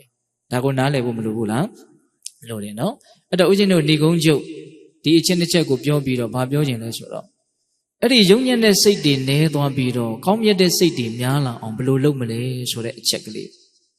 နော်ခုဆိုကြပါစို့မကောင်းတဲ့စိတ်ကိုအခြေခံပြီးတော့ဆင်းရဲဒုက္ခအမျိုးမျိုးဖြစ်ရတယ်ကောင်းတဲ့စိတ်ကိုအခြေခံပြီးတော့ချမ်းသာဒုက္ခအမျိုးမျိုးဖြစ်ရတယ်ဒါလေးကိုဦးဇင်းတို့ဒါကဦးစားပေးပြီးတော့ပြောလိုက်တာပေါ့အဲ့ဒါလို့ဆိုရင်အနှစ်သာရအနေနဲ့ယုံညံ့တဲ့စိတ်တွေနည်းပြီးတော့ကောင်းမြတ်တဲ့စိတ်တွေများလာအောင်ဘယ်လိုလုပ်မလဲသူကလည်းလှုပ်ယူရတဲ့သဘောရှိတာနော်လေ့ကျင့်ယူရတဲ့သဘောရှိတယ်အဲ့တော့ယုံညံ့တဲ့စိတ်တွေနည်းပြီးတော့မြင့်မြတ်တဲ့စိတ်တွေများလာဖို့အတွက်အကောင်းဆုံးအလေ့အကျင့်ကတော့တတိပဋ္ဌာန်ဒေသနာတော်မှာလာတဲ့နီလမ်းများနဲ့အညီလေ့ကျင့်ကြဖို့လိုတယ်နော်တတိပဋ္ဌာန်ဒေသနာတော်မှာလာတဲ့နီလမ်းများနဲ့အညီကြိုးစားအထောက်မယ်ဆိုလို့ရှိရင်ယုံညံ့တဲ့စိတ်တွေတဖြည်းဖြည်းနဲ့ပြီးတော့မြင့်မြတ်တဲ့စိတ်တွေတဖြည်းဖြည်းနဲ့များလာမှာတော့အသေးချပဲဒါကိုလက်တွေ့လည်းပဲသိနိုင်တယ်ဟောငါတန်တာမှာအလွန်အောက်တန်းကျတဲ့ကြမ်းထမ်းတဲ့ပူလောင်တဲ့စိတ်တွေတဖြည်းဖြည်းနဲ့နည်းသွားတယ်ဟောငါတန်တာမှာအလွန်မှမြင့်မြတ်တဲ့အေးချမ်းတဲ့အဆင့်ရှိတဲ့စိတ်တွေတဖြည်းဖြည်းနဲ့များလာတယ်ဆိုတာကိုတတိပဋ္ဌာန်ဒေသနာတော်ကိုစွဲစွဲမြင့်မြတ်အထောက်တဲ့ပုဂ္ဂိုလ်တိုင်းသိကိုသိနိုင်တယ်ဟုတ်လားဒါကြောင့်ဦးဇင်းတို့တတိပဋ္ဌာန်ပါဠိတော်မှာမြတ်စွာဘုရားကတတိပဋ္ဌာန်တရားကိုကြိုးစားအထောက်မယ်ဆိုလို့ရှိရင်တတ္တန္တဝိသုဒ္ဓိယတဲ့တတ္တဝါတွေရဲ့တန်တမှာဖြစ်နေတဲ့စိတ်ကလေးဟာအလွန်မှတန်ရှင်းကြည်လင်မယ်တဲ့အဆင့်ရှိသွားမယ်မြင့်မြတ်သွားမယ်ဝိသုဒ္ဓိယတန်ရှင်းကြည်လင်ပြီးတော့အဆင့်ရှိသွားမယ်ညင်နွမ်းတဲ့စိတ်တွေပူလောင်စေတဲ့စိတ်တွေရှုပ်ထွေးတဲ့စိတ်တွေတဖြည်းဖြည်းနဲ့နည်းသွားမယ်ပေါ့အောက်တန်းကျတဲ့စိတ်တွေနည်းပြီးတော့အထက်တန်းကျတဲ့စိတ်တွေတဖြည်းဖြည်းများလာမယ်ပေါ့အဲ့ဒါလိုအာမခံချက်နဲ့မြတ်စွာဘုရားဟောတာဟုတ်လားဒါကြောင့်ပြည်သက်ပေါင်းသူတော်ကောင်းတို့ယုံညံ့တဲ့စိတ်တွေနည်းပြီးတော့မြင့်မြတ်တဲ့စိတ်တွေများလာဖို့နော်မဲညစ်တဲ့စိတ်တွေနည်းပြီးတော့ဖြူစင်တဲ့စိတ်တွေများလာဖို့နော်ပူလောင်တဲ့စိတ်တွေနည်းပြီးတော့အေးချမ်းတဲ့စိတ်တွေများလာဖို့ဘာကြိုးစားကြရမလို့တတိပဋ္ဌာန်တရားနဲ့အညီကြိုးစားအထောက်ကြရမယ်အဲ့တော့ဒီနေရာမှာတတိပဋ္ဌာန်ဒေသနာတော်နဲ့အညီကြိုးစားအထောက်ရမယ်ဆိုတဲ့နေရာမှာတတိပဋ္ဌာန်တရားက၄ပါးရှိတယ်ဆိုတာတော့ပိဿအားလုံးသိပြီးသားပါနော်ရုပ်ကာယတွေဖြစ်တိုင်းသိမယ်ဆိုရင်ဒါပါလေကာယ ानु ပဒနာတတိပဋ္ဌာန်ပေါ့ကာယ ानु ပဒနာတတိပဋ္ဌာန်ရဲ့နေပယ်ကအလွန်ကျဲပါတယ်ဝင်လေထွက်လေကိုသိအောင်ကြိုးစားအထောက်မယ်ဆိုရင်လည်းပဲဒါကာယ ानु ပဒနာတတိပဋ္ဌာန်နော်သွားတိုင်းလာတိုင်းကြည်တိုင်းကိုယ်တိုင်းဆန့်တိုင်းအဲ့လိုဣရိယာပုအမျိုးမျိုးအမူအရာမျိုးမျိုးကိုသိမြင်ပြီးတော့နေမယ်ဆိုရင်လည်းပဲဒါကာယ ानु ပဒနာတတိပဋ္ဌာန်ဇံမြင်မွေးခြင်းခြေတိလက်တိအသွမ်းအရည်အစရှိတဲ့32ခုဌာနအစုအဝေးကိုသိမြင်နားလည်ပြီးတော့နေမယ်ဆိုရင်လည်းပဲဒါကာယ ानु ပဒနာတတိပဋ္ဌာန်ပဲနောက်ခန္ဓာကိုယ်ရဲ့ပူတဲ့သဘောအေးတဲ့သဘောတွန်းကန်တဲ့သဘောလှုပ်ရှားတဲ့သဘောဒီဓာတ်သဘာဝသဘောတတ်ကိုကွက်ပြီးတော့ကြည်နိုင်မယ်မြင်နိုင်မယ်ဆိုလို့ရှိရင်လည်းပဲဒါကာယ ानु ပဒနာတတိပဋ္ဌာန်ပဲနောက်ပြီးတော့ဦးဇင်းတို့သင်္ချိုင်းမှာပုံမျိုးမျိုးပြက်နေတဲ့ရုပ်အလောင်းတွေနဲ့ မိမိခန္ဓာကိုယ်ကိုနှိုင်းရှင်ပြီးတော့ငါခန္ဓာကိုယ်ကြီးဟာလည်းပဲအဲ့ဒီလိုအဖြစ်မျိုးကိုဘယ်လိုမှမလွန်နိုင်ဘူးဆိုပြီးတော့အဲ့ဒီအလောင်းကောင်နေနဲ့ဥပမာထားပြီးတော့ကိုယ်ခန္ဓာကိုယ်ကိုကြည့်မယ်ဆိုရင်လည်းပဲဒါကာယ ानु ပဒနာတတိပဋ္ဌာန်နော်ကာယ ानु ပဒနာတတိပဋ္ဌာန်ကအလွန်နေကျတယ်ပေါ့14ပိုင်းတောင်ပိုင်းပြီးမြတ်စွာဘုရားဟောတာအဲ့တော့အနှစ်ချုပ်ပြီးတော့ပြောရရင်တော့ကိုယ့်ရဲ့ရုပ်ကာယဒီရုပ်ခန္ဓာကိုယ်ကြီးရဲ့အကြောင်းကိုအမှန်တိုင်းသိအောင်ကြိုးစားအထုတ်တာကိုဒါကာယ ानु ပဒနာတတိပဋ္ဌာန်လို့နားလေရတရားဓမ္မတို့ဦးဇင်းတို့တွေကသိတယ်လို့နဲ့မသိဘူးပေါ့နော်ဒါကြီးနဲ့အတူတူနေပြီးတော့ဒါကြီးအကြောင်းကိုတကယ်ကောင်းကောင်းမသိဘူးပေါ့ရိုးရိုးလေးနော်တရားဆိုတာရိုးရိုးလေးအရှိကိုအရှိတိုင်းမြင်အောင်ကြည့်ရတဲ့သဘောပေါ့နော်မကြည့်ရင်မသိဘူးသတိမထားရင်မသိဘူးနော်တတိမမူရင်ဂူတောင်မမြင်ဘူးတဲ့ဟုတ်လားတတိမူရင်မြူတောင်မြင်နေတဲ့အဲ့တော့တတိတရားကိုဦးစားပေးပြီးတော့ဟောထားတဲ့ဒေသနာတကယ်တမ်းကတော့ဦးဇင်းတို့ပိဋကတ်၃ပုံတစ်ခုလုံးတည်တတိဆိုတဲ့အပ္ပမာဒထဲမှာအကျုံးဝင်ရတာပါအဲ့ဒီအလွန်တန်ဖိုးကြီးတဲ့အလွန်အစွမ်းထက်တဲ့အလွန်မှလည်းပဲအကျိုးကျေးဇူးများစွာကိုဖြစ်စေတဲ့တတိတရားနဲ့ဘယ်ကိုသိအောင်ကြည်ရတာတော့ဆိုဒီခန္ဓာကိုယ်ကြီးကိုသိအောင်ကြည်ရဟုတ်လားအဲ့ဒီမှာကြည်ရင်နဲ့သိအောင်ကြိုးစားရင်နဲ့ပုဂ္ဂိုလ်တ attva ငါသူတစ်ပါးဆိုတဲ့အမြင်တွေဟာတဖြည်းဖြည်းနဲ့ပါလာဒီမှာမရှိဘူးဒါဟာရုပ်တဘာဝတသက်ပဲလို့သူသိမြင်နားလည်မှုအားကြီးလာတယ်အဲ့ဒါလို့အားကြီးလာလေစိတ်ထဲမှာကိလေသာတရားညှဉ်းနှွမ်းမှုတရားပူလောင်မှုတရားတွေဟာနည်းသွားလေပေါ့ဟုတ်လားဒါဥစဉ်တို့ယုတ်ကာယပိုင်းဆိုင်ရာကိုသိရင်ဒါကာယ ानु ပဒနာတတိပဋ္ဌာန်ဆိုတာနဲ့ပတ်သက်ပြီးတော့ပြောတာပေါ့နောက်ပြီးတော့ခံစားချက်ဝေဒနာတွေဆိုတာပဲဖြစ်ဖြစ်ကောင်းတာပဲဖြစ်ဖြစ်ချမ်းသာတာပဲဖြစ်ဖြစ်ဆင်းရဲတာပဲဖြစ်ဖြစ်တိုင်းသိအောင်ကြိုးစားအထောက်ရမယ်ပေါ့နော်ဖြစ်တိုင်းသိအောင်ကြိုးစားအထောက်ရမယ်ဒါဆိုရင်ဘာလဲဝေဒနာ ानु ပဒနာတတိပဋ္ဌာန်နောက်စိတ်တွေဖြစ်တိုင်းသိအောင်ကြိုးစားအထောက်ရမယ်စိတ်တ ानु ပဒနာတတိပဋ္ဌာန်ဓမ္မသဘာဝတွေဖြစ်တိုင်းသိအောင်ကြိုးစားအထုတ်မယ်ဆိုရင်တော့ဓမ္မာနုပဒနာတတိပဋ္ဌာန်အနှစ်ချုပ်ပြောရရင်တတိပဋ္ဌာန်တရား၄ပါးဆိုတာကိုယ်ခန္ဓာမှာအကြောင်းအားလျော်စွာဖြစ်ပေါ်လာတဲ့ဖြစ်ပေါ်နေတဲ့ရုပ်တဘာဝနံတဘာဝလို့ဆိုတဲ့တဘာဝတရားမျိုးစုံကိုဖြစ်တိုင်းသိအောင်ကြိုးစားအထုတ်တာအချင်းချုပ်ပြောရရင်ရုပ်တဘာဝနံတဘာဝဆိုပြီးတော့တဘာဝတရားဘယ်နှမျိုးလဲ2မျိုးရုပ်တဘာဝဆိုတာကတော့ရုပ်ပတိတိရူပံဆိုတဲ့အတိုင်းတမျိုးပြီးတမျိုးမရိုးရအောင်ဖောက်လွဲဖောက်ပြန်ဖြစ်နေတဲ့သဘောကိုဒါရုပ်လို့ခေါ်တာပေါ့နော်နံတဘာဝဆိုတာကအာယုံကိုညှို့တတ်တဲ့သဘောအာယုံကိုသိတတ်တဲ့သဘောအာယုံနဲ့ပတ်သက်ပြီးတော့ခံစားတတ်တဲ့သဘောဒါပါလေနံတရားပေါ့ဒီရုပ်တဘာဝနံတဘာဝတရား2ပါးကိုသိမြင်နားလည်မှုအားကြီးအောင်တတိဥစည်းပြီးတော့ကြိုးစားအားထုတ်တယ်ပေါ့နည်းနည်းလေးအခြေချက်ပြောရရင်တော့ဒီခန္ဓာမှာမြင်နေတာတွေရှိတယ်ကြားနေတာတွေရှိတယ်နမ်းနေတာတွေရှိတယ်စားနေတာထိနေတာတွေးနေတာဆိုပြီးတော့အကြံမြင့်6မျိုးရှိတယ်တကယ်တမ်းကတော့ဒီ6မျိုးကိုပဲဒါဘဝလို့ခေါ်တာပါပဲဒီ6မျိုးကိုပဲလောကလို့ခေါ်တာပါပဲဒီ6မျိုးပါပဲဒီ6မျိုးကိုပဲတရားဓမ္မတို့ဥရှင်တို့ပုထုဇဉ်တွေဟာမယိုးနိုင်အောင်ဒါကိုပဲအမျိုးမျိုးထင်နေကြတယ်ပေါ့တကယ်တမ်းကတော့အရင်တုန်းကဖြစ်ခဲ့တာလည်းပဲဒီမြင်ချင်းကြားချင်းနမ်းချင်းစားချင်းထိချင်းတွေးချင်းပဲအခုဖြစ်နေတာလည်းပဲမြင်ချင်းကြားချင်းနမ်းချင်းစားချင်းထိချင်းတွေးချင်းပဲနောင်ဖြစ်နေတာတွေလည်းဘာတွေဖြစ်အောင်မလဲလို့အယံကာယောကြီးအထင်တကြီးနဲ့မျောလင်းချက်ကြီးနဲ့ထင်စားချက်ကြီးနဲ့နေရပြီမလို့ဒါတွေပဲဖြစ်မှာပါပဲနော်မြင်မယ်ကြားမယ်နားမယ်စားမယ်ထိမယ်တွေးမယ်ဖြစ်ပေါ်လာတယ်မရှိတော့ပြီးဆုံးသွားတယ်ဆက်ပြီးတော့မြင်မယ်ကြားမယ်နားမယ်စားမယ်ထိမယ်တွေးမယ်တစ်မျိုးပြီးတစ်မျိုးပေါ့လေအကြောင်းအားလျော်စွာဖြစ်နေကြတာမရှိဘူးလားရှိတယ်အဲ့ဒီသဘာဝတွေကိုဖြစ်တိုင်းသိအောင်ကြိုးစားအထောက်ရတယ်ဒါသတိပဋ္ဌာန်ဒေသနာတော်နည်းရဲ့အနှစ်ချုပ်လို့ပြောမယ်ဆိုရင်လည်းပြောလို့ရတယ်အဲ့တော့မိမိရဲ့စိတ်ဓာတ်ကလေးကိုတန့်ရှင်းခြင်းနဲ့ဖြူစင်ခြင်းနဲ့ကောင်းမြတ်ခြင်းနဲ့ဆိုလို့ရှိရင်ဒီသတိပဋ္ဌာန်ဒေသနာတော်နည်းနဲ့အညီကြိုးစားအထောက်ရမယ်ကြိုးစားအထုတ်တဲ့နေရာမှာလည်းပဲအချိန်မရွေးနဲ့တတိရတဲ့အချိန်မှာလှုပ်လိုက်နော်နေရာမရွေးနဲ့တတိရတဲ့အချိန်မှာလှုပ်လိုက်ဟုတ်လားပုံသဏ္ဍာန်လည်းမရွေးနဲ့အနေအထားလည်းမရွေးနဲ့ဘာမှမရွေးနဲ့ဖြစ်နေတဲ့အတိုင်းသိအောင်ကြိုးစားအထုတ်ရမယ်နော်လွယ်တယ်ဆိုရင်လည်းဟုတ်တယ်ခက်တယ်ဆိုရင်လည်းဟုတ်တယ်လွယ်တယ်ဆိုတာကရိုးရိုးလေးတရားကိုရိုးရိုးလေးလုပ်ရတဲ့အတွက်ကြောင့်လွယ်တယ်လို့ပြောလိုက်တာပါခက်တယ်ဆိုတာကတော့အလေးအကျင့်မရှိတဲ့အတွက်ကြောင့်တတိနဲ့နေတဲ့အလေးအကျင့်အလွန်မှဘဝတန်တရားမှာနှဲပါခဲ့တဲ့အတွက်ကြောင့်ခက်တယ်လို့ပြောရလိမ့်မယ်နော်များသောအားဖြင့်တရားဓမ္မတို့ဦးဇင်းတို့စိတ်ကဒီလိုထိမ့်သိမ့်မှုနဲ့တတိနဲ့ထိမ့်ချုပ်ပြီးတော့နေတဲ့အနေအထားအလွန်မှနေတယ်နော်အပမာဒနဲ့နေတာအလွန်နေပြီးတော့ပမာဒဆိုတဲ့မေ့လျော့ခြင်းတရားနဲ့ပဲအနေများတာဆိုတော့ ပေါက်လွတ်ပဲစားပြစ်ထားတာပေါ့လေမြင်တယ်လို့ကြားတယ်လို့တွေးတယ်လို့ဟုတ်လားဘာမှအစီအစဉ်ရှိတာမဟုတ်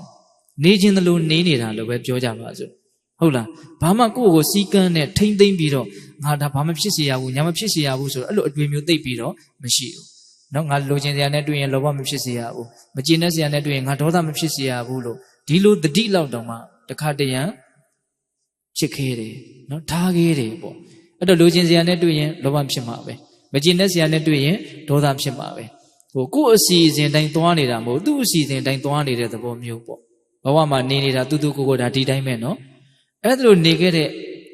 အလေးအကျင့်အဲ့ဒါလိုနေခဲ့တဲ့အထုံဝါသနာဇယိုက်ကဘလောက်ကြာခဲ့ပြီလဲဘလောက်များခဲ့ပြီလဲမမြင်နိုင်တဲ့အရင်ဘဝတွေဆိုတာကိုအသာထားလိုက်ပါအောင်ဒီဘဝအသက်60ရှိပြီ50ရှိပြီ40ရှိပြီဟုတ်လာ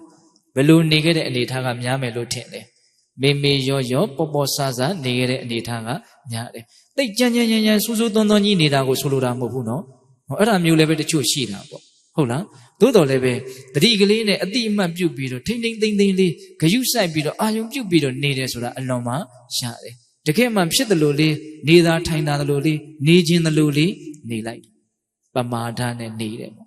့အဲ့ဒါလို့နေထိုင်တဲ့အလေးအကျင့်ကအခုလိုတတိနဲ့နေထိုင်ခဲ့တဲ့အလေးအကျင့်မဟုတ်တဲ့အတွက်ကြောင့်တတိနဲ့နေကြစို့ဆိုတော့ဘာဖြစ်သွားတော့ခက်သွားတယ်ခက်တယ်ဆိုတာကလုံးရတာခက်တာကိုပြောတာမဟုတ်လှုပ်ဖြစ်ဖို့ခက်သွားတာလှုပ်တက်ဖို့လည်းဘာမှခက်တဲ့ကိစ္စမဟုတ်ဘူးကိုယ့်ရဲ့စိတ်ကလေးကိုနှာသီးပြအာယုံပြုတ်ပြီးတော့ဝင်လေထွက်လေထိအောင်ထိတာကိုသိအောင်လှုပ်တဲ့ကိစ္စကဘာခက်လဲဘာမှမခက်ဘူးအခုသိရင်အခုသိလို့မရဘူးလားလှုပ်တက်ဖို့ခက်သလား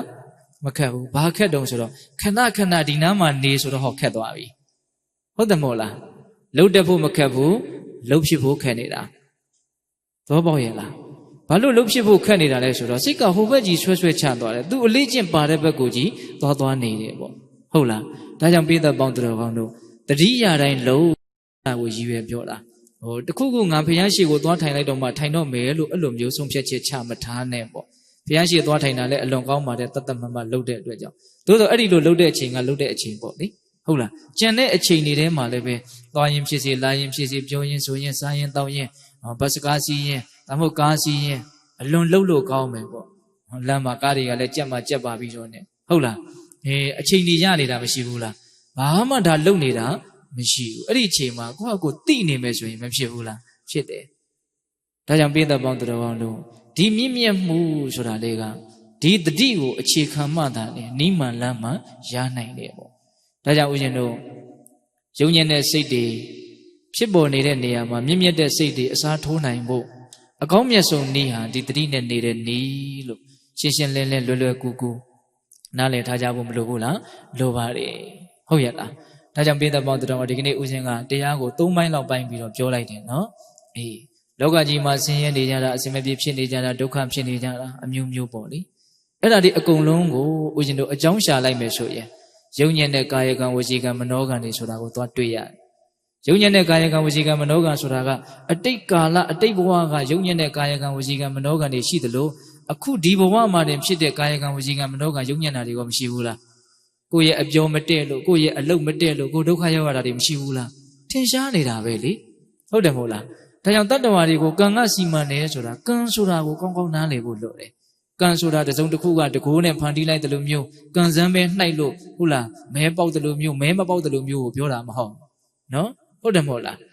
ကိုကောင်းတာလှုပ်ထားရင်ကောင်းတာပြောထားရင်ကောင်းတာတွေးထားရင်ဒါကောင်းတာဖြစ်မှာမှန်တာတဲ့တာကိုလှုပ်မိဖို့ပြောမိဖို့တွေးမိဖို့မလိုဘူးလားလိုတယ်အဲ့ဒီလိုအလုပ်ဆိုတာအရင်ဘဝကအလုပ်တွေကလည်းလှမ်းပြီးတော့ကိုအကျိုးပြုနေတာတွေရှိမယ်အခုဒီဘဝတည်းမနေတော့ကအလောက်ကဒီကနေ့အကျိုးပြုတာလည်းမရှိနိုင်ဘူးလားရှိနိုင်တာပေါ့ဟုတ်ရဲ့လားဒါကြောင့်အရင်တုန်းကပြီးခဲ့တဲ့ကိစ္စတွေဆိုတာတော့ထားလိုက်တော့ဟုတ်လားဒီလိုအတွေးကလေးမြင့်မြတ်တဲ့အတွေးလေးတွေးပြီးတဲ့နောက်မှာငါကောင်းမြတ်တဲ့ကာယကံဝစီကံမနောကံလေးတွေကံသုံးပါးကိုအရှင်ပြေအောင်တက်မှတ်အောင်မှန်ကန်အောင်ငါကြိုးစားမယ်အဲ့ဒါလိုကံသုံးပါးကိုအရှင်ပြေအောင်မှန်ကန်အောင်ဖြူစင်အောင်တန်ရှင်းအောင်လုပ်မယ်ဆိုတော့လေကံသုံးပါးမှာဘယ်ရာကအခရာကြစိတ်ကအခရာကြနေတယ်ဒါကြောင့်ဦးဇင်းတို့မြတ်စွာဘုရားကအနာတပင်တတိကြီးကိုအကြောင်းပြုပြီးတော့ဟောထားတဲ့သုတ်တန်လေးအလွန်မှပြောစရာကောင်းတယ်ဦးဇင်းကတော့စက်မိရင်တော့ထက်ပြောတယ်ပြောပြီးသားဖြစ်လဲပြောတာပဲနော်အာရခိတသုတ်တန်တဲ့အနာတပင်တတိကြီးကိုဟောထားတာ အိမ်တလုံးမှာခေါင်ဆိုတဲ့အထွတ်ဟာအလွန်မှအခရာကြတယ်အဓိကကြတယ်အဲ့ဒီခေါင်ကိုကောင်းကောင်းမဆောင်ရှောက်ဘူးတနည်းအားဖြင့်ခေါင်ကမိုးမလုံတော့ဘူးခေါင်ကပျက်စီးသွားပြီအထွတ်ကပျက်စီးသွားပြီဆိုရင်တော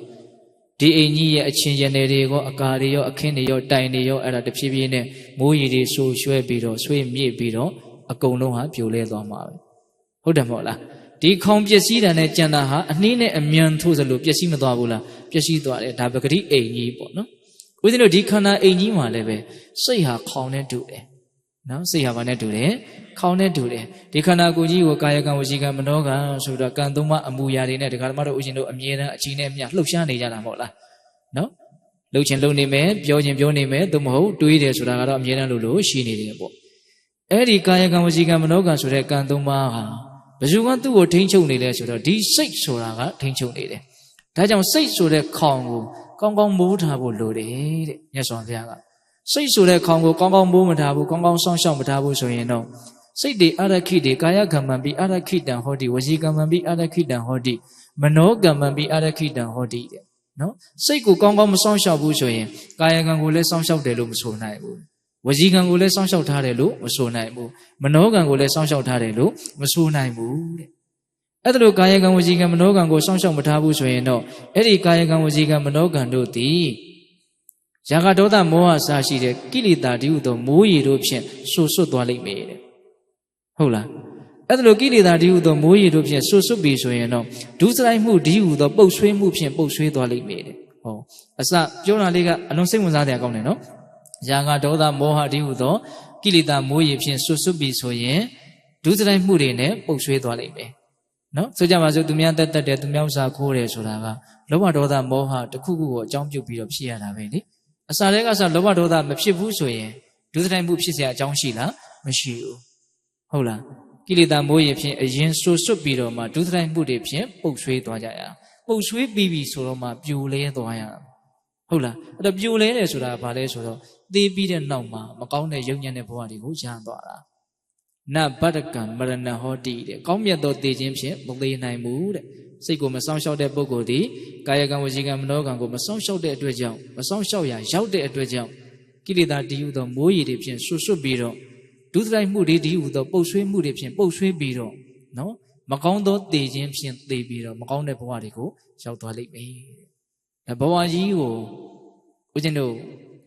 ့အကြံဉာဏ်ပြည့်ပြည့်စုံစုံခြုံငုံပြီးတော့သုံးသပ်ထားရရောက်တယ်လို့လည်းမဆိုနိုင်ဘူးလားဆိုနိုင်တယ်နော်ဒါကြောင့်ဒီစိတ်ကလေးကိုစောင့်ရှောက်ရင်ကာယကံဝစီကံမနောကံကိုစောင့်ရှောက်ရရောက်တယ်ဒါဆိုရင်သူဟာကိလေသာတည်းဟူသောမိုးရေဖြင့်မဆွတ်ဆွတ်ဘူးအဲ့ဒါဆိုရင်ဒုစရိုက်မှုတည်းဟူသောပုတ်ဆွေးမှုဖြင့်ပုတ်ဆွေးစရာအကြောင်းလည်းမရှိဘူးအဲ့ဒါဆိုရင်ပြိုလဲကျသွားစရာအကြောင်းမရှိဘူးပျက်စီးစရာအကြောင်းမရှိဘူးပေါ့ဒါကြောင့်ပိဿပေါင်းတော်ကောင်းတို့စိတ်ကလေးဟာအလွန်မှဗราဏကြတယ်ဆိုတာအရေးမကြီးဘူးလားအရေးကြီးတယ်သိဖို့အရေးကြီးတယ်ပေါ့နော်ဒါကြောင့်ဒီစိတ်ကလေးကိုဂရုစိုက်ဖို့လိုတယ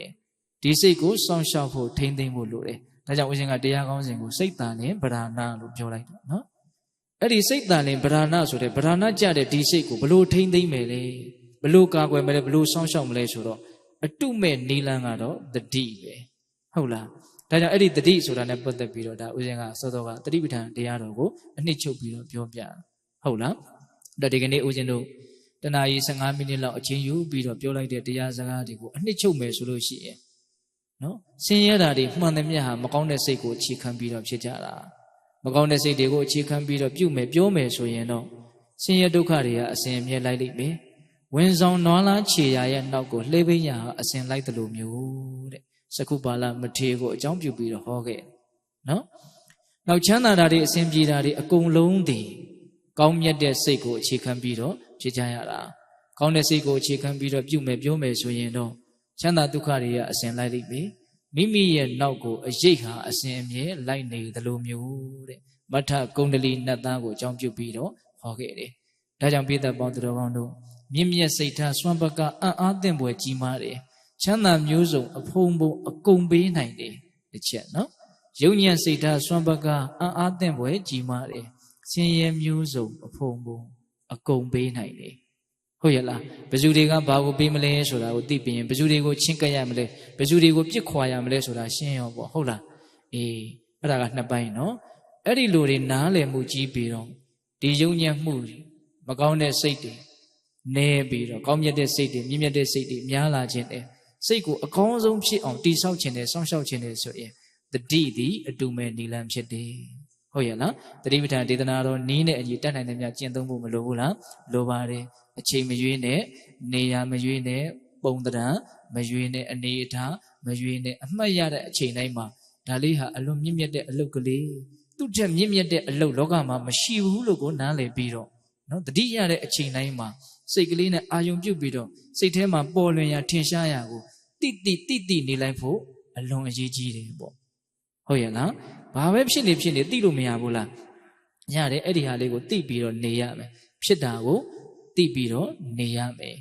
ဟုတ်ရဲ့လားအဲ့ဒါဥရှင်တို့တရားဘယ်နှပိုင်းလဲ၃ပိုင်းဆင်းရဲဒုက္ခတွေကိုမကောင်းတဲ့စိတ်ကိုအခြေခံပြီးတော့ဖြစ်ပေါ်လာပါတယ်လို့ဒါပြောခဲ့တယ်ချမ်းသာဒုက္ခမှန်သမျှဟာကောင်းမြတ်တဲ့စိတ်တွေကိုအခြေခံပြီးတော့ဖြစ်ပေါ်လာပါတယ်ဂျာထဲမှာကံ၃ပါးကတော့ဂျာခံအောင်မယ်ပေါ့နော်ကောင်းမြတ်တဲ့စိတ်ဖြစ်ရင်ကောင်းမြတ်တဲ့ကံ၃ပါးဖြစ်မယ်မကောင်းတဲ့စိတ်တွေဖြစ်ရင်မကောင်းတဲ့ကံ၃ပါးဖြစ်လာလိမ့်မယ်ဟုတ်လားဒါပေမဲ့ဘယ်ကအခြေခံလဲဆိုတော့စိတ်ကအခြေခံတယ်ဒါကိုအကောင်းဆုံးထိမ့်သိမ်းခြင်းတယ်ဆိုရင်တော့တတိပဋ္ဌာန်ဒေသနာတော်နီးနဲ့အညီတတိနဲ့ထိမ့်သိမ်းရလိမ့်မယ်ဟုတ်ရဲ့လားဒါကြောင့်ပေးသက်ပေါင်းသူတော်ကောင်းတို့ဒီမကောင်းတဲ့စိတ်တွေရဲ့ဆိုးဝါးတဲ့အကျိုးဆက်တွေကိုကြည်ကြည်ပြန့်ပြန့်ဓာတ်ထက်လည်းပူပြီးတော့သိအောင်မြင်အောင်ဟုတ်လားစဉ်းစားတွေးတောနိုင်ကြပါစေပေါ့နော်ကောင်းမြတ်တဲ့စိတ်တွေရဲ့ချမ်းသာဒုက္ခဖြစ်နိုင်ဖို့အမျိုးမျိုးကိုလည်းပဲဓာတ်ထက်ပူပြီးတော့ကြည်ကြည်ပြန့်ပြန့်သိနိုင်မြင်နိုင်ကြပါစေပေါ့နော်အဲ့ဒါလိုသိနိုင်မြင်နိုင်ပြီးတော့ယုံညံ့တဲ့စိတ်တွေနေပါပြီးတော့ကောင်းမြတ်တဲ့စိတ်တွေများလာဖို့အတွက်နော်တတိပဋ္ဌာန်ဒေသနာတော်နီးနဲ့အညီတတိတရားလက်ကင်ထားပြီးတော့ကိုယ်ခန္ဓာမှာအကြောင်းအားလျော်စွာဖြစ်ပေါ်နေတဲ့သဘာဝတရားတွေကိုဖြစ်တိုင်းသိမြင်နားလည်အောင်ကြိုးစားအထောက်နိုင်ကြပြီးတော့အလုံးမမြင့်မြတ်တန်ရှင်းတဲ့စိတ်ဓာတ်ကိုပိုင်ဆိုင်ကြတဲ့နော်အရိယာသူတော်ကောင်းများဖြစ်သည့်အထိကြိုးစားအထောက်နိုင်ကြတဲ့တကယ်သူတော်စင်တွေဖြစ်ကြပါစေလို့ဦးဇင်းတို့ဆန္ဒပြုပြီးတော့နော်စိတ်တာလင်ပဓာနာဆိုတဲ့တရားကိုမေတ္တာပို့ပြီးတော့အဆုံးသတ်ကြရအောင်နော်ဘဝတုတဗ္ဗမင်္ဂလရခန္တုတဗ္ဗဒေဝတာတဗ္ဗဗုဒ္ဓနုဝဝေနတရာဒုက္ခိဘွန်တုတိဘဝတုတဗ္ဗမင်္ဂလရခန္တုတဗ္ဗဒေဝတာတဗ္ဗဓမ္မနုဝဝေနတရာဒုက္ခိဘွန်တုတိဘဝတုတဗ္ဗမင်္ဂလရခန္တုတဗ္ဗဒေဝတာတဗ္ဗသံဃာနုဝဝေနတရာဒုက္ခိဘွန်တုတိတေတုမဂံတင်တရားနာပိသပေါင်းတော်ကောင်းတို့သာတာအလုံးသောတတ္တဝါနန္ဒတို့အားသဗ္ဗမင်္ဂလလောကီလောကုတ္တရာကောင်းဆိုသမျှမင်္ဂလာဝဝတိဘဝတို့ကောင်းစွာမသွေဖြစ်တော်မူကြပါစေတည်းသဗ္ဗဒေဝတာမိမိတို့ခန္ဓာကိုယ်မှာစောင့်ကြနေကြကုန်သောနတ်မိမိတို့၏မှာစောင့်ကြနေကြကုန်သောနတ်မိမိတို့သာသနာမိမိတို့ကဘာမှာစောင့်ကြနေကြကုန်သောနတ်မြတ်နတ်ကောင်းနတ်ပေါင်းတို့ကလည်းပဲရက္ခဏတို့ကောင်းစွာမသွေစောင့်ရှောက်တော်မူနိုင်ကြပါစေတည်းသဗ္ဗဗုဒ္ဓနုဘဝေနကင်္ဂဝါလူသေးစုမကပွင့်တော်မူကြတယ်ဆိုတော်ဒါပါဘုရားရှင်ကိုယ်တော်မြတ်တို့ရဲ့တကူတည်သောအာနုဘော်တော်တို့ကြောင့်၎င်းသဗ္ဗဓမ္မနုဘဝေနမဲလီတံဖူလီတံနိဗ္ဗာန်ပရိယတိဟုဆိုသောစေတံတော်တရားတော်မြတ်တို့ရဲ့တကူတည်သောအာနုဘော်တော်တို့ကြောင့်၎င်းသဗ္ဗသံဃာနုဘဝေနမေကတံ၄ယောက်ပလတံ၄ယောက်ဆိုသောရှေယောတော်ရိယတံဃာရှင်မြတ်တို့နှင့်တကွာသီလဂုဏ်သမာဓိဂုဏ်ပညာဂုဏ်တို့နှင့်ပြည့်စုံတော်မူကြတဲ့သမုဒိတံဃာအရှင်ကောင်းရှင်မြတ်ပေါင်းတို့ရဲ့ကိုတေဇောအာနုဘော်တော်တို့ကြောင့်၎င်းတရားနေရောညပါဘေခမဆိုင်ခြင်းရှိတိုင်းဒုက္ခိကိုစိတ်နှပြချမ်းပါချမ်းသာခြင်းရှိကြကုန်သည်ဘဝတို့ကောင်းစွာမသွေဖြစ်တော်မူကြပါစေတည်းအာပိပါ